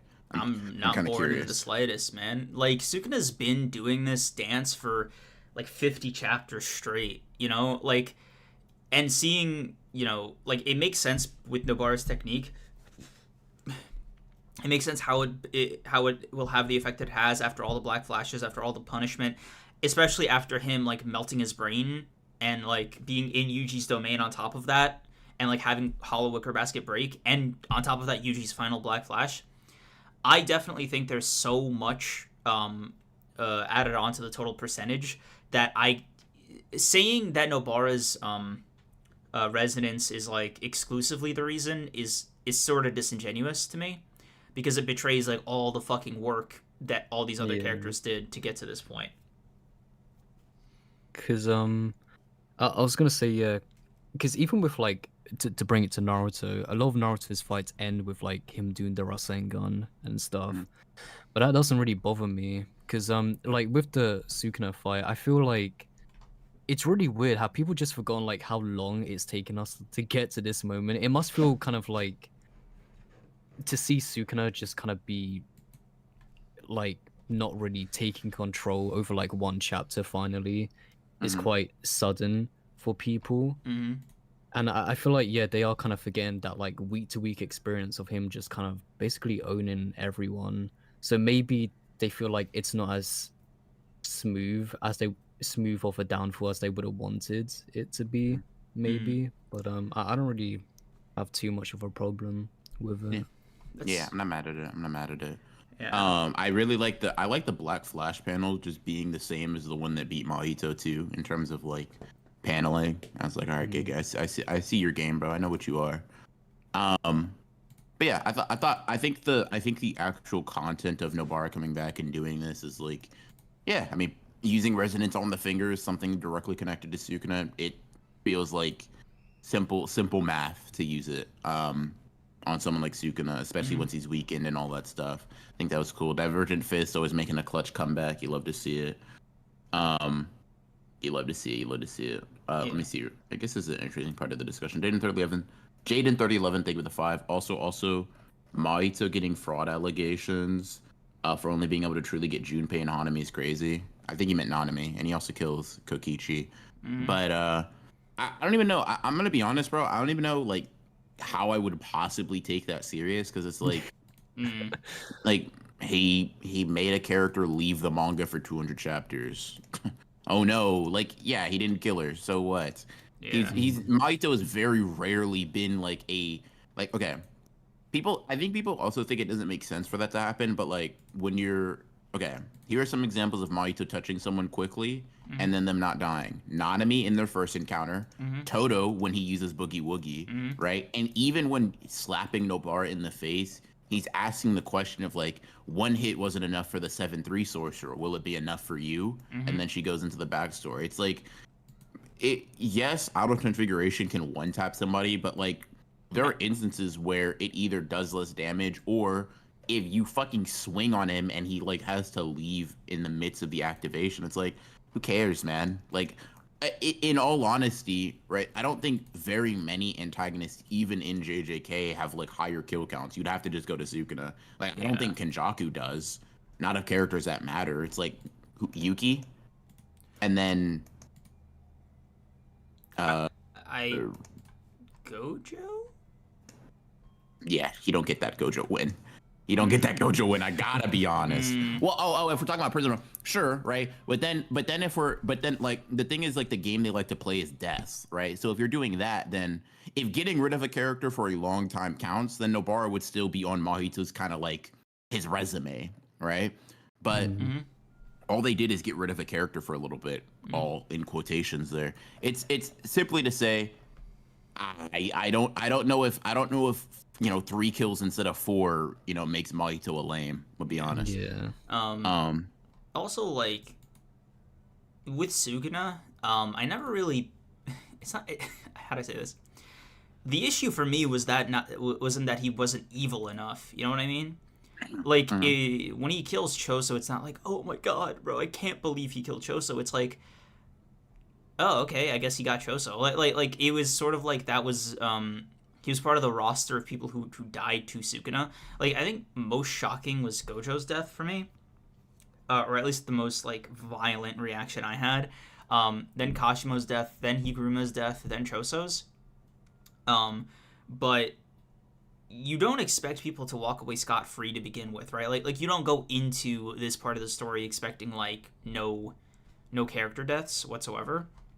But I do think maybe, the people they chose are interesting, but the people Gege chose are interesting. But the approach, we'll say, right, is that they've already kind of made their peace with people dying. It's a matter of stopping Sukuna. Like, it's not framed as like, we gotta keep everybody safe and stop Sukuna. It's, bro, like, you understand this is certain death, right? Like they gave him an opt-out option at the beginning. Like, what's his name? Blood manipulation guy. Kamo, yeah, he took that shit. He took that offer. He bailed. Of course he did. Yeah. But one thing I will say, I guess in response to the whole does you just look at the MVP award? Fuck no. He wasn't even in contention for the MVP award like 2 chapters ago, bro. Ooh, you don't think so? I mean, Yuta pulled up kind of like a lot. You did a lot of shit, right? Yeah. You did a lot of shit, but I think you can get another person to make a plan. You can't get another person to have soul dismantle and soul punches, personally speaking. So, like, I think Yuji's it would obvious, yeah. It would go Yuji, Gojo, Yuta, personally speaking. That's fair. That's very fair. I feel like Gojo would have done more if Sukuna didn't like basically undo all the damage he took minus the brain shit when he incarnated. So like if Sukuna just healed as Megana, there's a part of me that wonders like how the future of this would have gone, but that's a separate thing. Yeah. Where they just killed Sukuna when he popped his name and he wanted to say his name. That's also here's what I was going to say. This isn't even like hope of like I wanted to come back. I don't really care. Something tells me that like I don't know if Higuruma's dead, bro. To be honest. Really? Wow, that one's new. I would not be surprised if Higuruma is like just alive in the epilogue or whatever, because I mean, I guess like he gets slashed or whatever. The injuries are pretty indeterminable. He already has RCT and he gets airlifted out of there, right? It's like I don't know. I feel like it's another one of those things. Once again, this is not a Nobara situation where I'm like Higuruma has to come back. If Gege decides to kill him, that's fine with me. I don't give a fuck. But the curse technique also dissipating kind of to me only makes sense with the narration if like he did not die, because like the curse technique gets stronger after death and then it disappears. Like, oh, okay, that made sense. But I don't know. That's how I see it, personally speaking. Oh, Robo Ronin is in effect. Dude, wait, I'm curious. Is there a Robo Mikey? Mikey, say something. I'm curious if. Hello, am I a robot? Yeah, you might. Have If there is no Robo Mikey, you're just racist. No, there's got to be a Robo Mikey. Come on, chat. Chat, don't respectfully, chat. Don't fuck me on this. If there is no bot Yubi, it's up for you, brother. Bot. All right, bro. Bot Yubi. You. Okay. Okay, let's Chat, see. let us know. Chat, tell us the verdict here. It was only no Vision Man. You're fucking lying. You're lying. Yeah. You're lying. You're lying. You're lying. You're lying. Oh no. Yeah. So that means you're doing it on purpose, by the way. No. That is what it No. means because once again, when I stream, it never happens. So it's not me. It only happens when you're streaming, Bro. and I'm in call, Dude. and it doesn't happen to Mikey too. might So be- it's not a computer-wide, Discord-wide thing. It might be your fault then. Like it might be your connection. No, it can't be because, like I said, the robot thing, it never happens to you. It's never you. There's never been a robot Kreams, not once in any time I've ever streamed with you. It literally has to be you, and you have to be doing it on purpose because I'm black. No. Like, I've solved it. VR. As It's sure close. as I am. Never mind. Go ahead, say it. No, 'Cause I'll do it again. We'll go 3 for 3, No. please. No. I'm not doing this. I can't go 3 That's for what I 3. thought. That's what I thought. That's what I thought, bro. That's what I thought, bro. Anyway, they should be de-robofied now. So Yeah. go off. I did want to ask as well. So, who do we think was, I guess, like aware of Nobara's condition the entire time? Because I feel like Rona, I asked you before if you thought Megami was aware, but like I don't think so. Probably Shoko. I think her condition was just like her condition was the same, I feel like, until now as it was like at the end of Shibuya, which is like she's virtually dead. She could technically come back. So, And I feel like so sorry, I was gonna say, so do we think that Yuji was aware that she was in a coma this entire time and not actually dead? And that maybe explains the, like what happened to Kugisaki and I get it chapter. maybe it does explain it. That is one of the problems I do end up having with this chapter. That shit is still so dumb, in my opinion. Like it's so ass. Like, it's not even that it's ambiguous, right? It's such a clunky way to have characters not say shit. It's like it doesn't even really make sense because if you ask me like, yo, bro, where's Kreams? And I'm like, you're like, I get it. No, motherfucker. No, shut up, bro. Let me talk. Or we're going to come to a consensus like right then and there. This fucking, I don't know. I think it is like very, very dumb to have it that way. And I think that probably makes this a little bit, it's one of those things to where, don't get me wrong, I'm super happy about what Nobara did. I'm super glad that she's back. But there are a lot of things where I'm rubbing my eyes and like, Giga, you're such a fucking idiot. Like, what was that, bro? That did not track, bro. Like low key, it would have been a plot hole, right? Because like let's assume in that interaction, Megami knew, and he was just doing that to like be cool or mysterious or whatever. Like it just means Sukuna would have also known, right? Maybe you could argue Sukuna just was planning for her to be there in person, and that's why like he wouldn't have been shocked that she was there. The shock came from like suffering the effects of the technique in that moment. Yeah, cool. But also, I've been seeing people say that like, oh, he didn't tell her because of like, Nobara was a threat to Sukuna. But I'm gonna be totally honest with you. Megami specifically did not have that kind of cautious approach with Sukuna. He really specifically had the opposite. He had the opposite of like, listen, bro, I know you're not going to be with us. It's fine, right? I trust you. Type shit. Like, because he did not know. Because as far as they were concerned, there was no feasible way for Sukuna to come back. Even if Yuji ate all 5 fingers at once, he would not have transformed into him, dude. So from their perspective, Sukuna is no more of a threat than like a genie in a bottle, right? And also, it's like. It's one of those things to where you have no idea if Nobara's ever even gonna have her technique again, right? Yeah. He hit her head, right? Yeah. Where her brain is, like, I don't buy it personally. Even if Gege comes out and says that's the reason Megami left it ambiguous, I feel like even then it would have made more sense for him to just straight up lie. Yeah. He should have just said she's dead and confirmed it. Because it feels like like I said, it's not that it's ambiguous. And ambiguity's fine. It feels like both characters, you have to make them kind of dumb. Like it also assumes a lot of carelessness on Sukuna's part that this isn't even something he's takes into his calculations. Even like okay, at his full health, full strength, I get it, right? He's Sukuna, like most characters like wouldn't even like tickle that, right?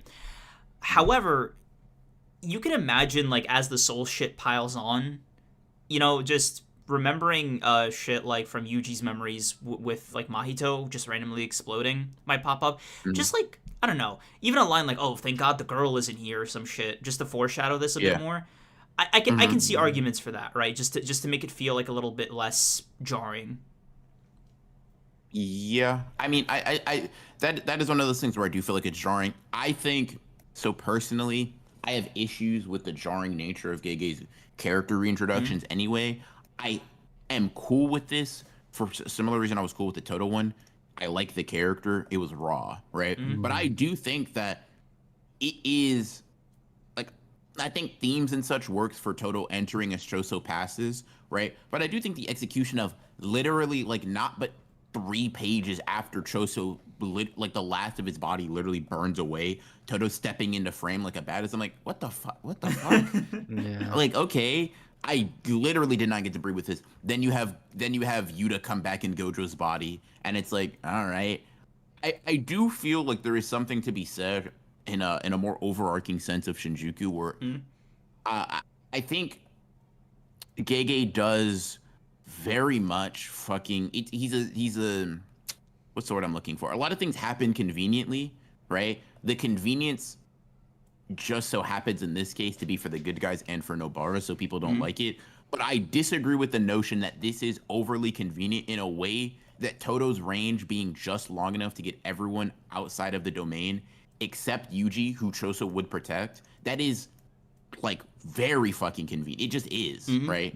The nature of it is just a very convenient ability that like it has the range to get every non-combatant out. Outside of that, Yuta pulls up just as Sukuna is about to open his domain. That is convenient. Like, these conveniences have happened very continuously. If Yuta pops in and does not stun Sukuna, a second later, Yuji's probably dead, Toto's probably dead, right? Plan over, it's up. Conveniences that, like, and I don't just mean it's convenient that the character does this or that. It's convenient that the character does this or that at this specific time frame. They've been happening. You've been seeing them, right? This one feels a little bit more jarring, I think, because it was up in the air as to whether or not Nobara would come back. Like I said, I knew that Nobara coming back would have similar motion to Gojo's, I think, in terms of like just how much it got people talking. I was pretty sure from the jump that it would not be as unanimously liked. Yeah. Like, it's weird to I guess view this decision in isolation outside of like the Nobara agenda stuff. So like putting myself in the shoes of somebody who's just reading JJK casually, right? I wonder how this looks, and I wonder if you got to this point as a casual reader, if you've already gotten a subconscious idea of like this being in character for Gege, or if that's just a symptom of us being like over analyzing, you know, chronically online JJK fans, right? Like, I wonder if you just look at this like, this is the last straw. I'm so sick of this dude. I hate the writing on this. Everything feels like it's like ham-fisted. It comes out of nowhere, blah, blah, blah. And I do wonder about the enjoyability factor of the series in this stage of its life. People are gonna love it. Like, I guarantee it. Your average JJK fan is going to love it. I guarantee it. I'd bet your life on it. Yeah. My life is crazy. I just, what the fuck? Bet your own, bro. What the fuck? No, yours, bro. You got it. Or Mikey's. That's cool. Mikey would love to do that. Oh, no. Nah, bro. Nah. Cream specifically, bro. I just talked to the man upstairs. He said, nah, bro. Put it on him. All right, I got you. Fucking hell, bro. But I was gonna say, I feel like people will be more lenient towards Nobara anyway, because she is like part of the main trio, you know, so she has more value compared to the other characters. You think it's like you think it's like the JJK version of like a Marvel cameo? Like, oh shit, it's fucking Nobara. Yes, literally. I think that's just gonna be cool, and people are not going to bat an eye. You're gonna get the, oh my god, this is so Mickey Mouse, blah blah blah. But like, that'll happen anytime a character that was thought to be dead or injured 100%. Or whatever comes back. It just is. It just happens. But I think it's going to be one of those things where the vast majority of people fuck with it.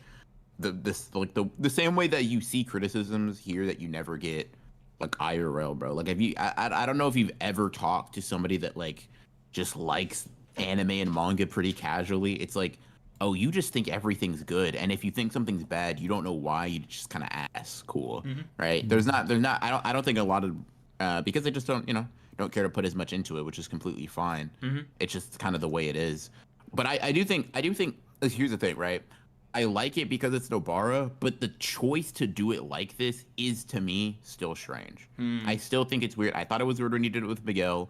I fucking thought it was weird. Because the thing is you could have fighters kind of line up with Sukuna, but I think there are just different ways that made it cooler. Like Yuta pulling up, to me, made more sense. It flowed more seamlessly. Maki pulling up made more sense. It flowed seamlessly. Even though we didn't know the plan at the moment, we had reason to believe that they would show up, right? It was just the most logical thing. Even Kusakabe, he was kind of in the area. He happened to see Maki get Black Flash, and he's like, shit. Guess it's my turn. Guess it's a 1v1. Okay, right? so let me ask you, like Miguel, right? Like that part, right? Like that section with him and LaRue. What did you hitting a similar thing as like Nobara, or like how are we feeling about that? Is it taxed less because, or I guess taxed more in this case because Miguel and LaRue are like C-listers, or what? Let me illustrate it in a way that I don't think words can allow. Okay. Oh my god. Listen, let me be more fair. I, to this day, think that the Miguel chapter was very like, bleh. Like I feel like I get what Gege was going for, but I'm gonna be honest, it did not act to do much outside of have LaRue pull up with a technique that will allow you to hit a Black Flash, to me, right? It's fine, it's cool. I'm not super mad at it because it's mostly innocuous, but it does not add anything of like narrative value to me, like I said, outside of a justification for someone to divert Sukuna's attention enough for you to hit a Black Flash, right? I think it's clunky. I'm pretty sure I thought it was clunky when it happened. I think it was like weird, and here's the thing. I think it's clunky with Nobara too. I just so happen to like her, so I don't really care, right? A clunky introduction with a character I like is still an introduction with a character I like. So what about it, right? I feel the same way with Toto, where I'm like, I understand the themes and such. I understand what you were going for. I'm still like, okay, all right, fair enough. Whatever. Because I think I have to reread it fully in my like analysis mode or whatever. But I still feel like Gege could have spliced training arc, quote unquote, / preparation and flashback better, because I feel like we're inundated with a lot of shit that feels more convenient than it has to. Right? So when we're just like, oh, Toto, you were able to extend your range via binding vow. How lucky. So it feels more lucky than it would have to be if we knew Toto was working on some shit in the background. If we knew, Yuta visited somebody, some strange sorcerer he's worked with in the past. Stuff like that, it's not overtly telling us what's going on, but you give us crumbs. Instead, this motherfucker just threw a loaf of bread at me like I'm a goddamn duck. And he's like, eat that shit. I'm like, oh, okay, all right.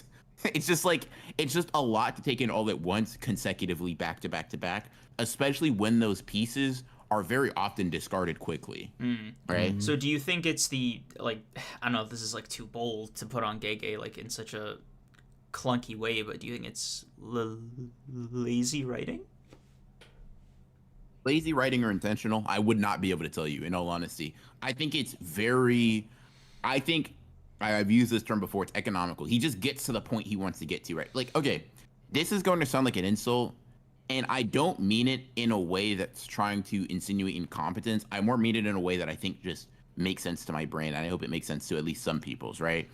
So whenever I've tried to like write stuff or like cool story ideas in my head, right, the way it happens is that I don't think of like the road to story beats. I just think of the story beats, right? This character does this happens, and that's so fucking cool, whatever, right? A lot of the things in Shinjuku feel like Gege writes like that, right? The way we get there is thought up maybe after the getting there, right? So I want Toto to come in and I want him to help Yuji. Okay, how are we gonna do? And he works backwards from that, right? And that's not necessarily horrible. If you like it, I love it, whatever.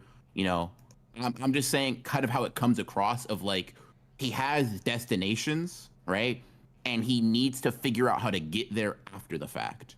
And that's how I see it. And I think one of the benefits is that you can tell these moments, these like set piece whatever are really cool. The ghost of Gojo Satoru or whatever coming back, and then Yuta pulling up. I didn't think you were capable of doing that, or you take it this far. That shit's hard. Maki pulling up, stabbing, that's hard. I was gonna say Miguel, that shit was hard. That would be a lie. Toto pulling up through the smoke in the parallel with Sukuna, that shit's hard. Nobara saying, you know, what up, boys? Like, I'm back. You know, that shit's hard. But you can definitely question the method.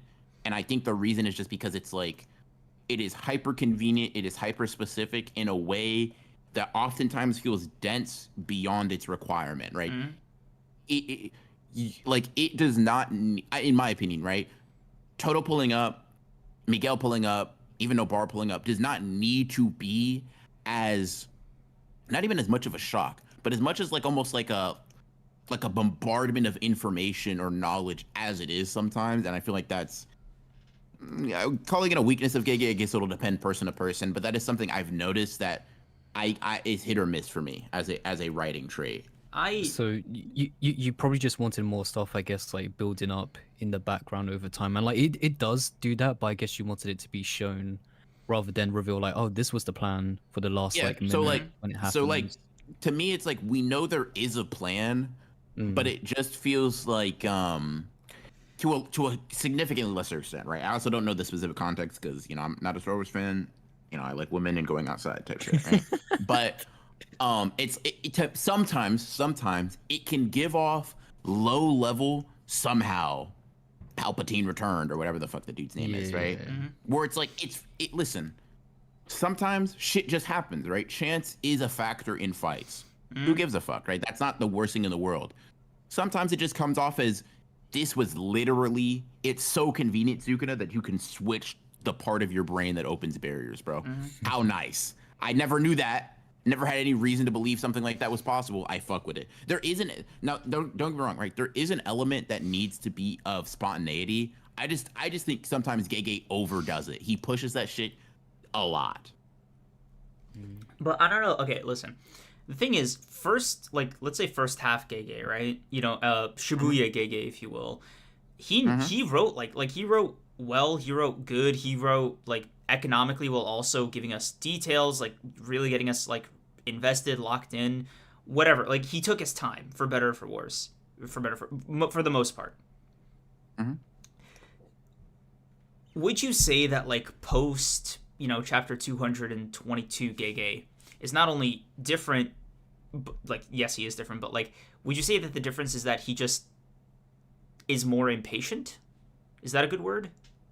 I think here's the thing, right? One, I disagree with the notion that Gege's style has changed as dramatically as even I previously thought. Like, I'm not putting it all on you. I have believed that Gege changed as a writer a lot more than he actually has, and I think I realized that upon trying to like explain Nobara's comeback to people. But one, I do think Gege has changed, and I don't know if it's more impatience, but I think it's a couple of things, right? There's probably some unknown things I just can't identify. One is that the stakes are getting higher, so anything that happens based on luck is just going to be more egregious, right? When it's just the fate of a couple of sorcerers, some lucky shit happening is some lucky shit happening, right? But when it's the fate of the world or the universe or whatever, it's like, damn, bro, you just happened to come in clutch like that. It means more, right? The ramifications are greater, and they've been greater since like the Culling Games. The second thing is that, excuse me, as time goes on, the possibility for explanations wanes, right? So things that we you know were explained in Shibuya probably were half explanations or things that we expected to see more of, right? Smaller things like, okay, Naobito, maybe we're gonna see more of the clan dynamics, you know, in a lot greater detail, or you know, maybe we're gonna see more special grade curses, or you know, we're gonna see more of Kyoto, or whatever the fuck people expectations were, right? There was always a possibility of more. But as we continue throughout the series, as Gege comes out with statements that like this series is ending in 5 years or 3 years or 5 chapters, right? Those expectations have to diminish. So now you become more dissatisfied with things that you were fine with under the pretense that they would be explained later. They just never were, right? It was just like the possibilities allowed us to sort of sustain ourselves on that, right? Like, take for example, Toto pulls up. There's no indication that he was even like there's literally nothing that implied Toto would pull up.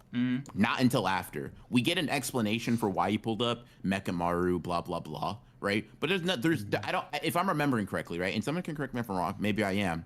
I don't think there's a single instance or line of dialogue that would imply reinforcements period are coming, much less Kyoto students, right? Much less Toto specifically, and arriving just as Yuji's about to be killed. That is fucking convenient. Megami pulling up, coming across the Dagon domain, that's fucking convenient. Toji pulling up after and then removing Megami from the battlefield so he doesn't have to fight Jogo, that's convenient, right? These things are granny, like someone having a technique that brings back Toji and Toji's body specifically being able to counter it, that's convenient too. Like Gege's adhered to these conveniences pretty consistently, but not only did the reading, at least for me, right, Shibuya was mostly binged. It was only that last like couple chapters with Mahito fighting to where I had to like read it weekly because I had put the manga down for a little bit. But not only did the reading format change, but I also just think, like I said, all of those things contribute to it. But that's just how I see it, personally speaking. I mean, that's very fair, right? And I think like most people will see it that way. I have a hard time believing that by the time JJK ends, next month, that people aren't going to look at it very differently than we have been even a couple weeks ago before we got the official announcement. Because, those threads of possibilities have been sewn together. Like, the manga is going to just be what we got, come September 30th. So I don't know about you guys. Like, I'm gonna do like a whole binge just to see if it hits any differently. Maybe it'll flow a little bit better. Maybe it'll all make sense when it's just one after the other like that. I that'll be for future me to figure out. But in the interim, right, it feels weird to come off of like the infinite possibilities of where the story can be headed.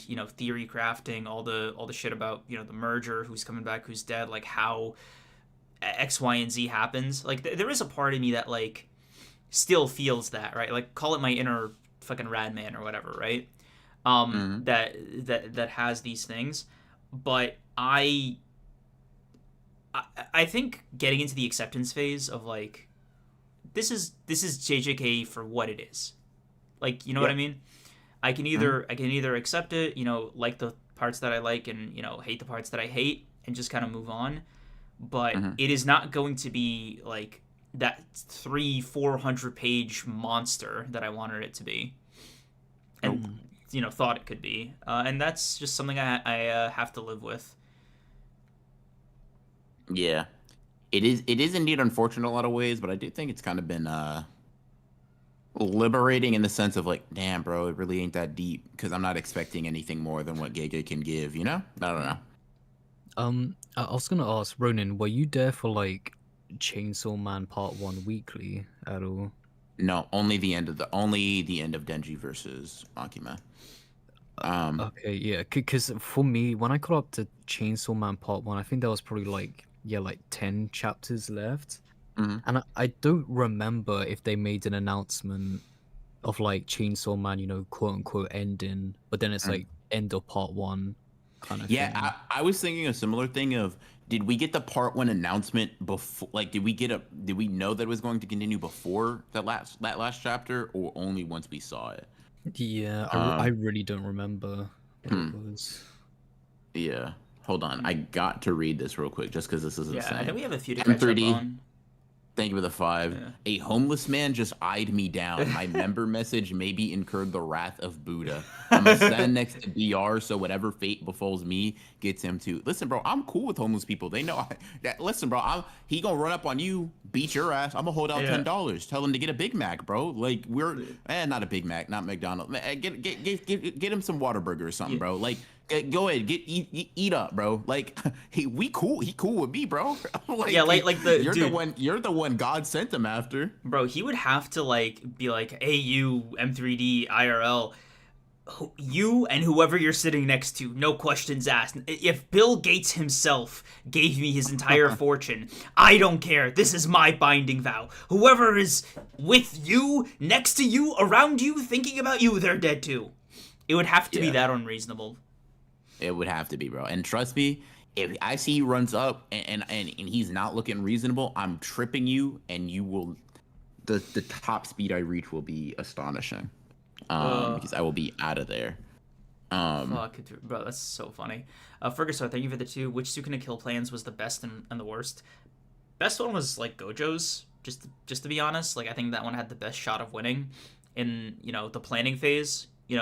Like with hindsight, I still also think that was probably the best way to go. Minus telling Gojo about the open barrier domain.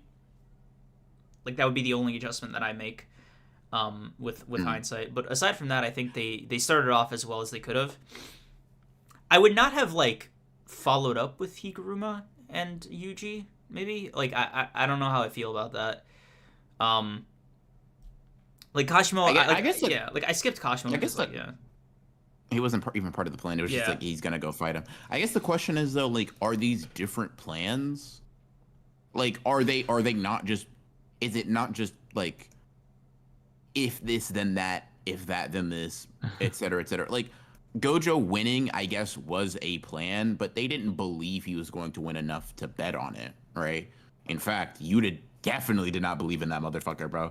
He was like, can I use your body? And if I can't use your body, can I bring in Miguel? And if I can't bring in Miguel, we're going to really try to wake up Nobara. And if I can't wake up Nobara, we got to bring in Maki. We got to do... It's like, Yuta, for all of the facial expression, here's the thing. It feels weird that they were so locked in for all that, because I'm like, bro, the plans you set in place, you knew that motherfucker was cooked, bro. You knew something was up, bro. I don't believe you. But yeah, no. I mean, I look at them all sort of as like a similar thing, but I guess I would say the best planner to kind of answer is definitely Yuta. Like I think Gojo wouldn't do shit. Yuji didn't know shit. Honestly. Good job, Yuta, for stepping up, bro, because I don't think anybody else was going to. Kusakabe probably been like, yeah, can we run away? Is that an option?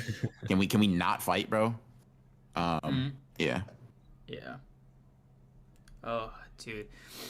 Obelak, thank you for the 10. Is there a connection between Yuji and Sukuna? How did bro not know that Yuta ate Yuji's fingers? Or am I mistaken? Because otherwise the bond seemed to just be a way to keep things secret from Yuji. I'm not a huge fan of the wavelength thing. I think that's the only like new addition that's really bugged me. It hasn't come up in like a serious way chapter to chapter, so I don't really talk about it, but I did clock that. And it's like fine or whatever, but like you could have just as easily not have that happened, right? They're not telepathically linked. That wasn't really like a thing that was established. So you could have just kept them separately. You know what I mean? Yeah, I joked on Rad when he was like resonance as a concept sucks. But in thinking about it, like I think it's brought up at the end of Origin of Obedience. So it's not that it doesn't have history in the story, but it's another one of those. It's convenient because Gege does not explain it at all, right? They have some vague connection. The connection is whatever I say it is right now, and whatever I don't say it is, it isn't, right? So, good luck. Kind of, it's really just, it's not even how it feels, it's what it is, right? Because they do have a connection. Like, they did say, I think, like, big physical changes Sukuna should know of, but I would say losing a finger is at least a decent physical change, personally speaking. But, it's never something that's necessarily brought up or, mentioned in that regard. And I think it's just because it is inconvenient to the plan. So, yeah. Also, I will say, do you know the timing aspect of it is weird? Because I'm pretty sure Yuta says that because here's the thing, right? I think the way they get away with that, the way Gege gets away with that, is that they cut the finger off during, like, right before the fight started, right? Yeah. So that Sukuna he's preoccupied with bigger things, right? It's like, I feel a ringing in my ears, but a hollow purple is coming at me. I know which one I'm going to prioritize, sort of deal. And there was no point since then where he wasn't pressed. It was, after Gojo was cooked, Kashima was like, me, me, me, me, me. And then Higuruma and Yuji dropped down, and then blah, blah, blah. So there was never any time to really investigate that feeling or whatever. And, by the time he would have had time to, he probably would have already forgot, right? It didn't make waves like that. So I guess that's the explanation. But I do agree that the resonance thing is a very interesting thing, especially since I don't read minds. Like keeping Toto from Yuji just seems like it's like, okay, if they can't read each other's mind though, Sukuna's gonna be like, the brat met Toto. Like, I don't know. I don't know. But it's not the worst thing in the world. It's just another one of those. It helps move things along. I don't know. I'm still not a huge fan of it. But like I can understand it. Like it's inoffensive because it's not like a huge part of the plan, right? So I'm kind of ambivalent, when I'm reading the chapters. Like it's not something I put into my considerations, but whenever it pops up, it's just like, ugh, like it just like yuck. I'm not into it. Twin, thank you for the 2. Do you guys think this is a good overall JJK arc? It's all right. It's crazy. It's solid. I think it really shines with Yuji. But otherwise, the Sukuna cycle can be exhausting week to week. I imagine it, and this is why I'm like, I always hesitate when I do the binge shit. I'm like, oh, it might be better on a binge. Bro, it doesn't change the Sukuna cycle. It just changes how how you experience the pacing of it. Like he's still going to go from, Higuruma, Kashima, Miguel, to Yuta, Yuji. Like he's still going to go through all of these things one right after the other without any real break. So I feel like it'll just be more thrilling at best. Like if this is an arc that you blast through in an hour, then that's also a positive. We can flip it around like that. I don't know. So I've been seeing the if you think Shibuya is better than the Culling games in Shinjuku, you're an idiot crowd crop up again, right? Love that. And to some extent, I'm like, okay, in very Twitter fashion, no nuance, whatever. If we're comparing peaks, I don't even know if I disagree that the Culling games and Shinjuku Showdown both have better high moments.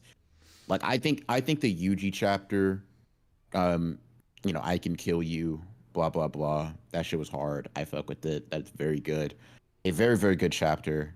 I think I was expecting more dialogue between them as they followed up. It's kind of whatever, but I guess that's just kind of that's just an expectation. I think there are moments where it is like Shinjuku does have some of the best JJK content in the series. But an arc is more than just its highs or its great moments. It is the cohesive things in between it. And I think Shinjuku's a good arc. But I'd have to really, I've been reading it weekly for so long, right? I'd have to really sit down from Gojo versus Sukuna to now. And not so much for the pacing aspect for me. It's more so seeing how all of these pieces I've been seeing over the course of a year or however long fit together, right? Because that's the thing that's the most up in the air. I've been seeing it. I've been reading it so segmented. You kind of missing the forest for the trees, the trees for the leaves, whatever. But yeah, I don't know. It's good. It's good. It's solid. I am very interested. A full JJK reread will be an interesting story for sure. Yeah, because I was gonna say rereads have the possibility to just flip your mind so much. Like for me, when I first read Shibuya for the first time, I didn't really fuck with Maito that much. But then I read it again. I was like, damn, this guy's top 2 for me now. Yes, sir. And then it same happened. I was reading Culling Games weekly, and for some reason I got bored during the Yuta's first fight there. But then when I reread it, I was like, damn, this is one of the best fights in the series for me. It's really strange just doing a proper reread where you just have all that free time to digest it in and not think about, are they gonna mess it up next chapter or whatever? I have to wait a week for this. It's just, I don't know. It's a little more calming experience for me. Yeah. Mm-hmm. Yeah, I can definitely feel that. I imagine like our relationship to JJK is probably gonna change in a lot of ways. You know, I'm always gonna have this little Stockholm syndrome aspect to the series because of like how it's impacted me. Mhm. But I imagine for somebody who's just reading the series like raw dogged, you know, no personal stake, it's probably just gonna be like this was a cool little moment or like a cool little series in Shonen Jump. Yeah. Hmm. No. Yeah, I think for me, the rereads are not as enticing to me as I imagine maybe some other people, because I'm so intimately familiar with the series that a reread feels it almost feels like rereading the chapter. Okay, imagine you read today's chapter, right, and then tomorrow I'm like reread that, bro. You didn't get that one. It's like cool. Cool if you're trying to get me to glean certain things, sure, but it feels like I guess in my head it almost feels like I just read this sort of thing, right? So before I definitely go back for that full, not even final opinion, but just like to get what my opinion is at that moment, I'm definitely gonna be like, I'm like, let me get a little bit, to sit away from it and then come back with a fresh pair of eyes. Also, Sleeping Angel thing with 14. Damn, first read Mikey is a bum. That's actually insane. That's actually so nuts. The thing is though, my first read throughs of series are like normally really bad. Like you don't want to know my Naruto ones. I was like, damn, Oh hell no. Obito sucks ass. My goodness, get him off. Oh fuck, bro, it sounded like Johnny. No. Fuck, Nah, bro. I like listen, bro. I've learned that your first read, you don't mention that when you mention how good you like it on reread, bro. Because I humbly came before the Chainsaw Man fan. Like I literally said I didn't get it. They're like, oh my, you're fucking stupid. Like, Are you shut the hell up, remedial? man. I was like, all right, bro. You're chasing clout like Switching up for the anime. 8 months before it drops, bro. Like hop my dick. Damn. I also just didn't, whatever. I'm not even gonna go. Whatever. Who gives a fuck? But it hits more like I'll say for this, like this Naruto reread's gonna hit like crack because it's been so long since I've engaged with Naruto like that, right? It's gonna there's a sense of familiarity. Yo, Mikey, first of all, calm down. Sorry, Bro. bro. I'm getting excited. I'm like giggling, kicking my feet. Go. That's crazy. But I'm familiar with the material, but I'm distant enough from it to where I'm like, I'm gonna rediscover some shit, bro. I don't know if I'm gonna. Am I gonna watch the anime or read the manga? Let me not get too excited myself, bro. I started giggling and kick my feet too. My fault. But in any case, right? A JJK reread. I need some, JJK. It's not you, it's me. But I need a little bit of like. Damn, bro, I did not know you were living with so much regret about Naruto. Like you speak about it like a lost lover. Who, me? Yeah.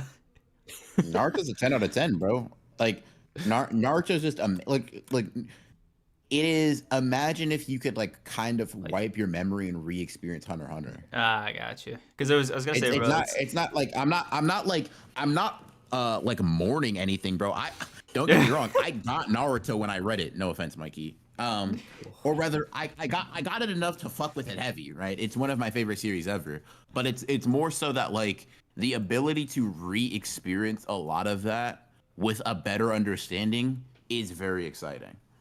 That's all it is. That's good. How close are you guys to reading it? Is it what 20 subs? Someone said before. I'll check right now. Isn't it like 120? Yeah, probably. Yeah. No, it's 22. Ooh. Yeah, 22 more subs, and then that's it. That's Naruto. Like I want. BR become our Naruto guy, please. Y'all won't accept me. Really? Y'all won't have me. Bro, who's the Naruto god on YouTube? It was Swagage. Oh, yeah, so the chair's empty. Yeah, I guess. So, but like, so I don't know. Like, go after that. Listen, bro. Listen, we'll see how JJK fans feeling after the the manga's over if they're feeling a little bit more, willing to embrace change. But I've been telling Mikey to send those motherfuckers my way. He just won't listen. I do, man. I'm sorry. No, You must be bro. doing something wrong. Send them I in don't full know. force, bro. Fuck. Yeah. Because They'll be like, sending like 25 people over here. I'm like, what? because Hello? like, if you guys keep sitting on your hands, like Big Six is gonna come and just like dethrone the Kage. Yeah, for sure. I mean, Damn. I don't have to be like I'm not particularly interested in being like the Naruto guy, but I'd love to talk about Naruto more and be more informed. So I'm locked in. Creams, Um, the way you, I don't know, it depend. Your reaction to your first read through of Naruto will heavily dictate our friendship in the future. Same actually. That's Same insane. actually. Like I'm being so dead ass. There are certain scores you can't say to me. Hang on. I'm gonna need a certain like bro, like your voice needs to go up a couple of octaves when you start talking about certain characters. Like, I need to hear you get like you're like, oh my god, Sasuke's so cool. Like listen, bro, like we're actually less friends if I don't get a Percy Jackson-esque reaction from you. that's so fucking crazy. Also, I'm like nervous about reading Naruto. Not only because of all of the shit you guys just said, no pressure. Appreciate that, by the way. But also because I don't know if I'm ready to like dive in with both feet to like online Naruto discourse. Right now, it's all like white noise, but getting context, or worse yet, getting personal investment. I'm not excited for that. I'm really interested because like stuff about like the self-made hypocrite or like the Rock Lee kind of discussion. So I'm Yeah. really interested what your thoughts will be around that. As like a first-time reader, being like, oh, is this how they reached that conclusion? Type of deal. Yeah, I'm curious. I hope it doesn't go anything like my Bleach read through. Knock wood. Oh God. Yeah, we're actually podcast getting paused until you lock back in, bro. Dead ass. Bro, like real shit. I that's like a talking me off a bridge kind of conversation. If you guys feel that coming, like BR, you stayed silent because we weren't as close during the Bleach saga. You gotta speak up if you see me doing that shit again, bro. Listen, bro. All I'm gonna do is try to prevent it, bro. But all I'm gonna say is this: if I see you're like, bro, Naruto is so ass, it's inspired me to make a video. I'm gonna tell you this, bro. Not if, when Swag Kage and Six and maybe a certain supervillain pull up. Listen, bro. Just know I don't agree with this man, bro. I might throw a stone too, bro. You gonna see one come flying. You're like, Bro said the Avengers are coming. Okay, bro. Listen, I'm just saying, don't have the wrong opinion, bro. Wait, who's the villain? Text me real quick. But also, let's see. Why do you guys think JJK gets so much hate, Twin? Thank you for the 2. Because Gege's, I'll be honest, because Gege's a weirdo. Like, genuinely, he's a weirdo. He he makes a lot of strange decisions that a lot of people just don't agree with. Also, JJK can be a lot bigger than it is, but Gege, in my opinion, he doesn't understand that, and he keeps scaling it the right, to be smaller. So it's just like, there's a lot of like little contradictions in reading it, little cognitive dissonances that pile up until you have just like a very bizarre reading experience. Yes. I was gonna ask, when you both of you first read JJK, were you guys part of the group where you're like, oh wow, I don't think this is gonna be like any other shonen kind of thing, until you realized, oh, it is. I mean, just, for me, I locked into JJK on, was it episode 7? Whenever Gojo appeared and bullied Jogo, like that was, for me, I was like, hold a minute, who's this, gorgeous blue-eyed, white-haired king in front of me? Yeah, bro, really focused on the blue eyes, the white hair. Bro said, you know what? Maybe that mustache twirler was on this one, bro. Bro said Ubermensch. All right, bro. Okay, Ubermensch is we're doing it. Oh, Jesus Christ! Wait, he'll come out of the woodworks for that shit, BR. Bro, he'll come out of his fucking hole for me, for little old me. I don't know, bro. I just said if. if that happens, I'm telling you right now, as your friend, heed my advice beforehand. That's all I'm gonna say, bro. Like okay, I'll put it like this, right? I will do my best to talk you off that ledge, but if you jump, I'm not like diving after you like I'm Spider-Man, bro. Like I don't got that. You will be Gwen Stacy, but without the web. Like it's just up for you. Nah, bro, suit up. No. Fuck no. Bro, I need you to move yeah, like Piccolo with Kid Gohan. Absolutely not. I'm gonna move more like Goku in the Cell Saga, bro. Hey, Swag! This guy right here. He's ready to fight you. Hey, Swag, here's a sensu bean. Yeah, no, that's crazy. Yo, Six, you know about this guy? You know, for me, JJK is Snitching not. me is crazy, by the way. Like that's just you don't have to like tell on me either. I got to. I got for your development, bro, for you to get stronger type shit. But for me, first read JJK, I think I read to like. I don't know. I think I read like a decent chunk of it, maybe even past it in inventory. I was like, this should kind of beat. I don't really give a fuck. I watched the anime. I was like, oh, this is actually pretty fun. And then I read the manga again. I was like, wrong opinion. That's on me. So it was pretty. It was pretty like a simple. It was a very quiet transition as well. I read it. I was like, whatever. Watched it. I was like, okay. I see the vision now. I like kind of kept it pushing. As for what JJK gets hate, bro, it's just popular. I don't think it gets any more hate than any series in its position would. Yeah. It's the most I don't know. like culturally relevant anime and manga right now. Like I'll even stand on that more than One Piece is right now. JJK, I think Maybe JJK maybe in the States has the attention. like maybe Yeah, maybe in the States. Like, but I'm not in Japan. I don't really give a fuck. No, I didn't even mean in Japan. Just like worldwide. Like I think One Piece just maybe. Right. Like it's not a bad opinion. I do also think Gege's like the way he handles writing the story is something that adds to it. Like whenever Gege makes a decision that's like odd or just bad in my opinion, like take the lack of take the time skip, right, from 222 to 223. Like that was aggravated because it was popular. I think if I'm not mistaken, the anime was also airing at the same time, right? Potentially. Right. So like it was just kind of like we don't even get to. That's weird. Like why get attached, right? Like just little questions like that, right? Because if you see it as an omen for the end, which looking back it was, right? Then it means like, oh, you're telling me I've been enjoying the story wrong, right? Like if I'm getting this attached or I want to have these expectations for the characters interacting in this way or just with each other or at all, then you're telling me like I'm shit out of luck. And I don't know. I think that's a fair thing to be upset about.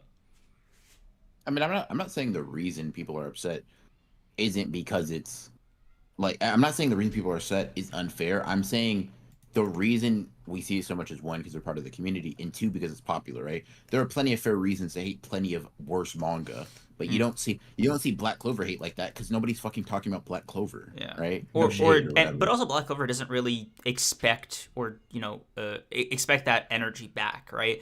Like Black Clover, I think series give the kind of attention or the kind of seriousness back. So like for example, like.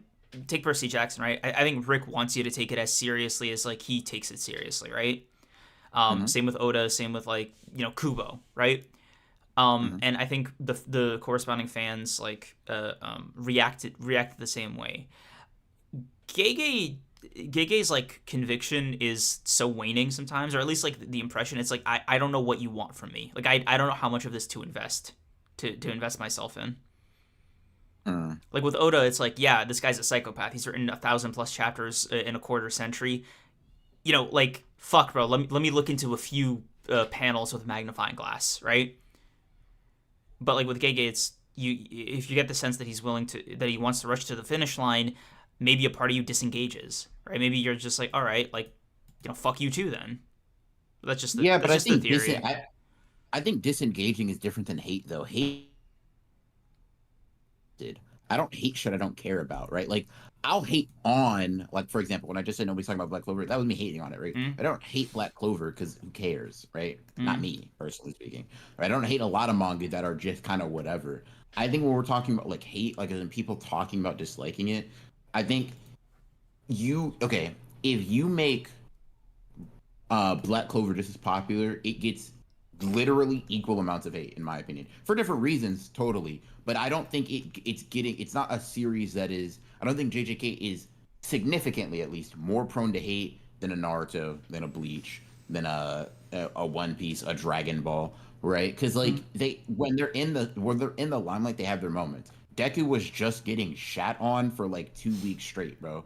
Like it's not a JJK specific, and it wasn't even like a lack of investment thing. It was just they didn't like how it ended, right? You know, even I've seen the Kaido backstory merchants be like, I was a little guy, now I'm a medium guy, now I'm a big guy, whatever, right? Like it happens whenever people a choice is made that a bunch of motherfuckers disagree with. I think it's partially skewed probably by me just being in that community and following people who engage with it. But people are just more willing to engage with the good and bad in JJK because it's in their face, it's right in front of them.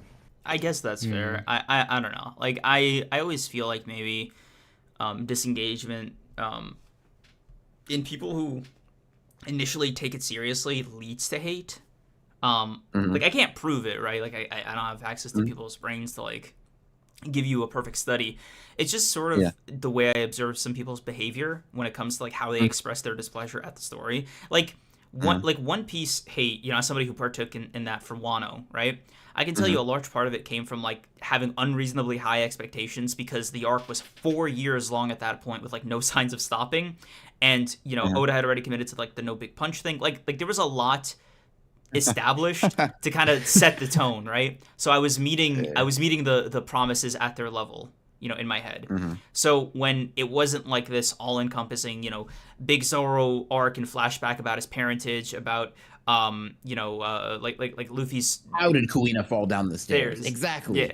Right. Like just what was Kaido like supposed to be Joy Boy? Like was he like there was all these little things that like felt disappointing because of the expectations that were like fucking soaring at the time, in no small part than with Oda's fucking gassing it up.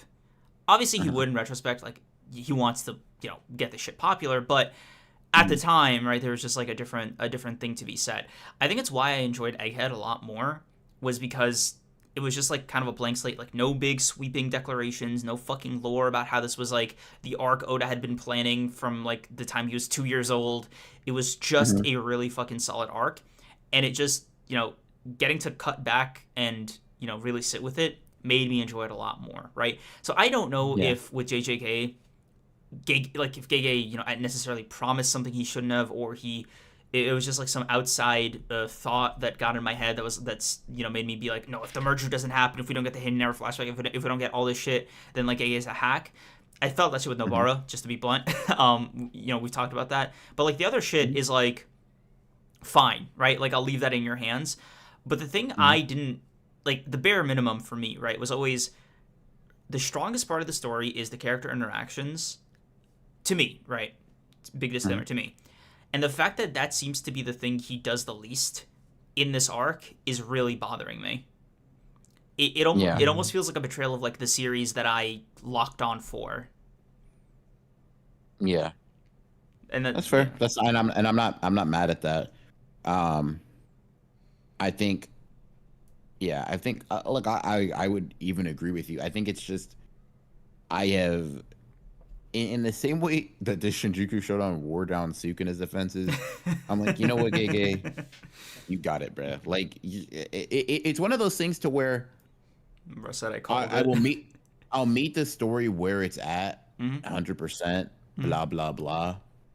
But also, there's a sense of, you know what, bro, you got it. You got like what? You got it. You got that one. Because like. Yeah, that's you. That's all you, bro. You got that one. That's on you. I'd say probably a lot of it does come down to like elite culture as well, because I think JJK is by far the most elite manga like Mhm. ever. I think even more so than One Piece, because I don't see One Piece trending like JJK does for most weeks too. I mean, But it's not. It's also uh, not in its end game. Like when Wano was yeah, like winding down, I remember that being like huge for leaks.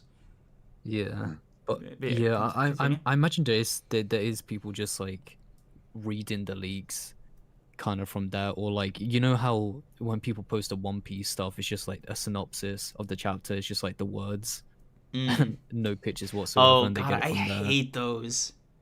Yeah, Yeah, Hey, that's bro, that's those are funny. better than the images, bro. Fuck. I'll take those. Like, I'll literally, bro. I'll cut off your hand to get those instead of like image leaks, bro. That type shit. Thank you for your sacrifice. I mean, the Um, only like positive about the image leaks is that it gives Liv and I, time to plan out the thumbnail for the pod. That's yeah, about it. shit, bro. We got to start guessing. Yeah, like I don't know, Who's Liv. gonna be the I just first? feel like Toto would have his head raised slightly like to the right. I just feel it in my guts that Gig is gonna draw him like that this time. It'd be mad embarrassing for chapters like this or Toto's Return or even the Yuta one Mm. where it's like you just draw like Sukuna fighting Yuji or some shit and it's like, oh my god, Toto's back, and you're like, well, yeah, this is what we Yep. got, man. Yeah. Because like I couldn't tell Liv. All right, back to the drawing board. You have a couple Yeah. hours. I, I, I think you Like, would. I think you would do that. I You'd be would. like, you got 2 hours left. Get to it. I mean, I do that with you, Mikey, because Huh? Well, you haven't actually done anything to spite me. Never mind. Yeah. I just like did a mental tally of like if you've annoyed me recently and you haven't. You've been nothing No, but kind. no. Yes, that's Um. me. So little head pats. That's my bad. Okay. Let's see. Kind UB. Let's Huh? see. I said kind UB. That's it. This may be just another thing for the 5. This may be a weird metaphor, but Gege's writing feels like smelling a 5-star course, but what we are getting is simply a 4-star entree. It's really funny. Like, fuck, this wasn't like the masterpiece that like. I don't know if I'd give it a 5.4. Maybe like a 3.5 for me. Like it smells like a 5, but it's like a 3.5, maybe a 3.8. I don't know. I'm not sure. You probably rate. I don't know. I don't know. I mean, I get what you mean. Like, the potential argument, whatever. But it's sort of, I guess, at a point, it's not even really JJK. It's kind of just taking some ideas Gege had and making it a totally different thing. Yeah. Which, granted, in a lot of ways, I guess that's kind of what writing criticism is. Hey, instead of doing this thing, you should have done this thing that you didn't do. But Yeah. I don't know. So. Let's see. Dotton, thank you for the 10. I think Gege in all caps just got exhausted. Been reading since Jiminy Box days. And he's changed still of the story, but it feels like something that could have been great ended up being just good. I think that's probably a more apt description. Like, it could have been great. It could have been this. It could have been that. But it was just like a really solid series. And maybe that's like the fundamental problem at the end of the day. Is like the hypothetical potential version of Jujutsu Kaisen that we were all speculating on and theorizing on was. We didn't know it was never going to happen at the time. We were crafting those theories, but now that it's like so set in stone, it feels like lost potential. It's kind of hard to assume though if like Gege is kind of being like, yeah, I'm done with the story kind of thing. So I don't like to. Oh, you believe think in that way. Jujutsu Kaisen Next Generation? No, I'm just saying like this could be Gege's being like, yeah, this is the perfect story. I feel like I didn't miss out on too much beside these. Yeah, no. besides these I'm not pieces saying kind of Gege thing. like agreed with that. I'm just saying like from the fan perspective, right? Like that version of Yeah. Jujutsu Kaisen existed where like for Gege, he's always been writing Jujutsu Kaisen how he intended, like the whole time. Mm-hmm. That's what I mean. Yeah. Yeah. That's fair. Let's see. Jaden 3011, think with a 5. Creams is gonna end up not liking Rock Lee and get flamed alive. Double timing Waifuga. Open from Ronin and Mikey. That's insane, man. Just why the coordinated Fugo? Like, why add that detail? Listen, bro, it's necessary that you like certain characters. I will leave it at that. Mm-hmm. Just some nerd thing for the 5. JJK is a story that is aware of shonen tropes and uses it against you. For example, Junpei is the big one. Also, did you miss my previous super chat? No, I think we just read it. Yeah. Yeah, the 5-star one. Cool. Yeah, I mean, I think it supports some of them, but I think generally it's just going about it in its own way. Like, I still think it does the tropes, right? Like, especially, Yuji winning after powering up. It's a pretty, I'm gonna assume, right, not good, right? But like, that's the most classic shonen trope of all time. Yeah. I mean, yeah. I think the subversiveness of JJK tropes have been overstated, probably by myself as well. But in sort of coming to the end of it, unless we're getting a part 2, blah blah blah, I'm kind of like, yeah, he kind of adhered to a lot of them, put his own flair on it, in the way most mangaka do with their stories, etc., etc. That's how I see it. What do you? Speaking of, what do you guys feel is the likelihood of like Jujutsu Kaisen Super? 10% or less. It is weird. Do you think Shonen Jump would let JJK end this easily? Because I think that's the thing that's in my mind. They let Demon Slayer do it. Yeah, like I think. Yeah, that is true. I guess. Yeah. Yeah, but also like I think for Gege, the guy he seems to be done with like manga for a bit. At least that's the impression you get from some of the interviews he gives. I am, if not, and JJK was just like, how the creator of Spy Family just sees it as like, oh, this thing I made on a whim blew up, but it's not like I wouldn't say I'm necessarily passionate about it. Yeah. If that's what JJK is for Gege, a part of me is curious to see what his his One Piece is, his fucking, if that idol manga is his magnum opus for him. Yeah, I have seen people be saying that like this is kind of the Yu Yu Hakusho to like the Hunter x Hunter that will be coming type of thing. Dude, that's next tier glazing. Like I'm sorry, but if Gege really does that shit, that's just, bro, hop the fuck off his bed. Jeez, man. Damn, bro, you're not allowed to make 2 manga anymore. What the fuck? No, I'm just saying, because like he couldn't like pen up like a couple hundred chapters and then be like, all right, guys, time for like the biggest hiatus of all time to my fucking masterpiece. All right, later. Yeah. Let's see. User unknown, think of the 5. Miguel Maru, but Gege didn't bring my glorious Queen Uro. You guys weren't locked in for seeing Sukuna get by his own dismantle as I was. Let's be real. I'm not. 4 chapters left. Uro could still show up for the merger. Ha ha ha. But also, she's not seeing that dismantle. She was definitely getting hit by that shit. She was. I'll put it like this. She was scared of reason. She was scared of Sukuna for a reason, right? She was not fake. Sukuna pulled up. She said, "Sukuna." Yeah, no, she's probably still having a panic attack somewhere. Yeah. Fucking The Gojo fan club president, thank you for the 2. Again, shit gonna end with Gojo, Yuji, and Megami. Why Gojo? Why no Nobara? Why can't? Because didn't Gege, first of all, Gege can be a fucking liar. I don't give a fuck. Like, show me in the story, Gege. I don't care what you say in your interviews when they contradict shit. But like, I think he said either one will live or only one will live or 3 or all except one. Yeah. And Yuji, Nobara, and Megami could very much fit that bill. Yeah, nice. Gojo don't really. Nice little trio. Yeah. Just trio to start with. Gojo don't really need to come back. Like I'm gonna be honest, there's no point to him coming back. IMO, personally speaking. Yeah, in any case, especially with 4 chapters to go, I feel like there's very little you can squeeze from that stone. Yeah. Let's see. Sleeping Danger, thank you for the 14. What's more likely, My Hero Academia Next Generation or JJKZ? Listen, bro. I'm gonna be honest. That's okay, guys. Just work on what you want to work on. Yeah. Take a break. We don't have to milk this cow, but also if we did, I guess, to engage with your question a bit more honestly, whichever one is more likely to like touch a pen again after all these years. Yeah, I don't know. Gege seems to have another manga in his head already. I don't know if Horikoshi does, so I'll go with Horikoshi just for that reason.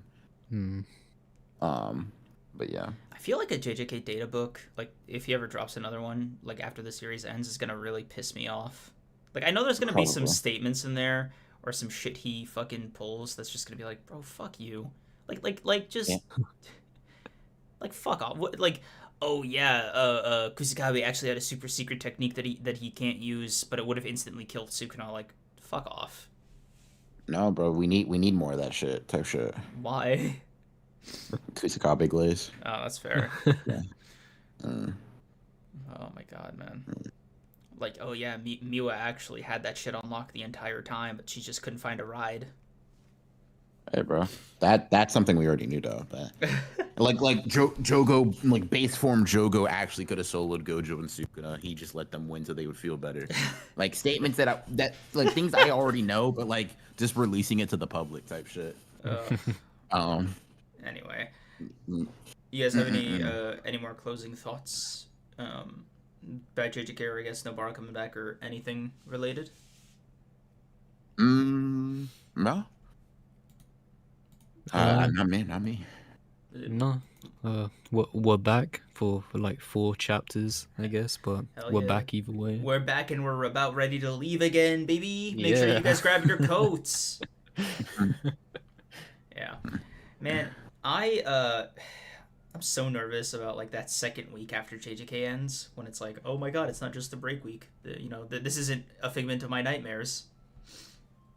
No. Well, what Ronin said, he really wants to do One Piece next, to focus on One Piece. So Oh yeah, you'll that's get right. there. Yeah, that's right. I do have that to look forward to. Yeah. Yeah, that's a wonderful reality I'm sure you guys will live in. Fucking hell, dude. But yeah. If you guys don't have anything else, Mikey, appreciate you coming through this week. Appreciate you, Gango. Hopefully you were able to get some hate off. Yeah, just look at my Twitter feed. It's filled with it. But yeah, thank you guys for inviting me on for this special day. Mm-hmm. Yeah, no problem, man. No problem, man. Congratulations. Mm-hmm. I'm happy for you. It's been a long time coming for you, Mikey. Yep. Unbelievably massive W. Appreciate you guys for coming out. Appreciate Nobara for coming back. Subscribe. Y'all get us to 5K. Naruto read on the way. Lock it in. We'll see you guys next week for the 4th chapter till the end. Yep.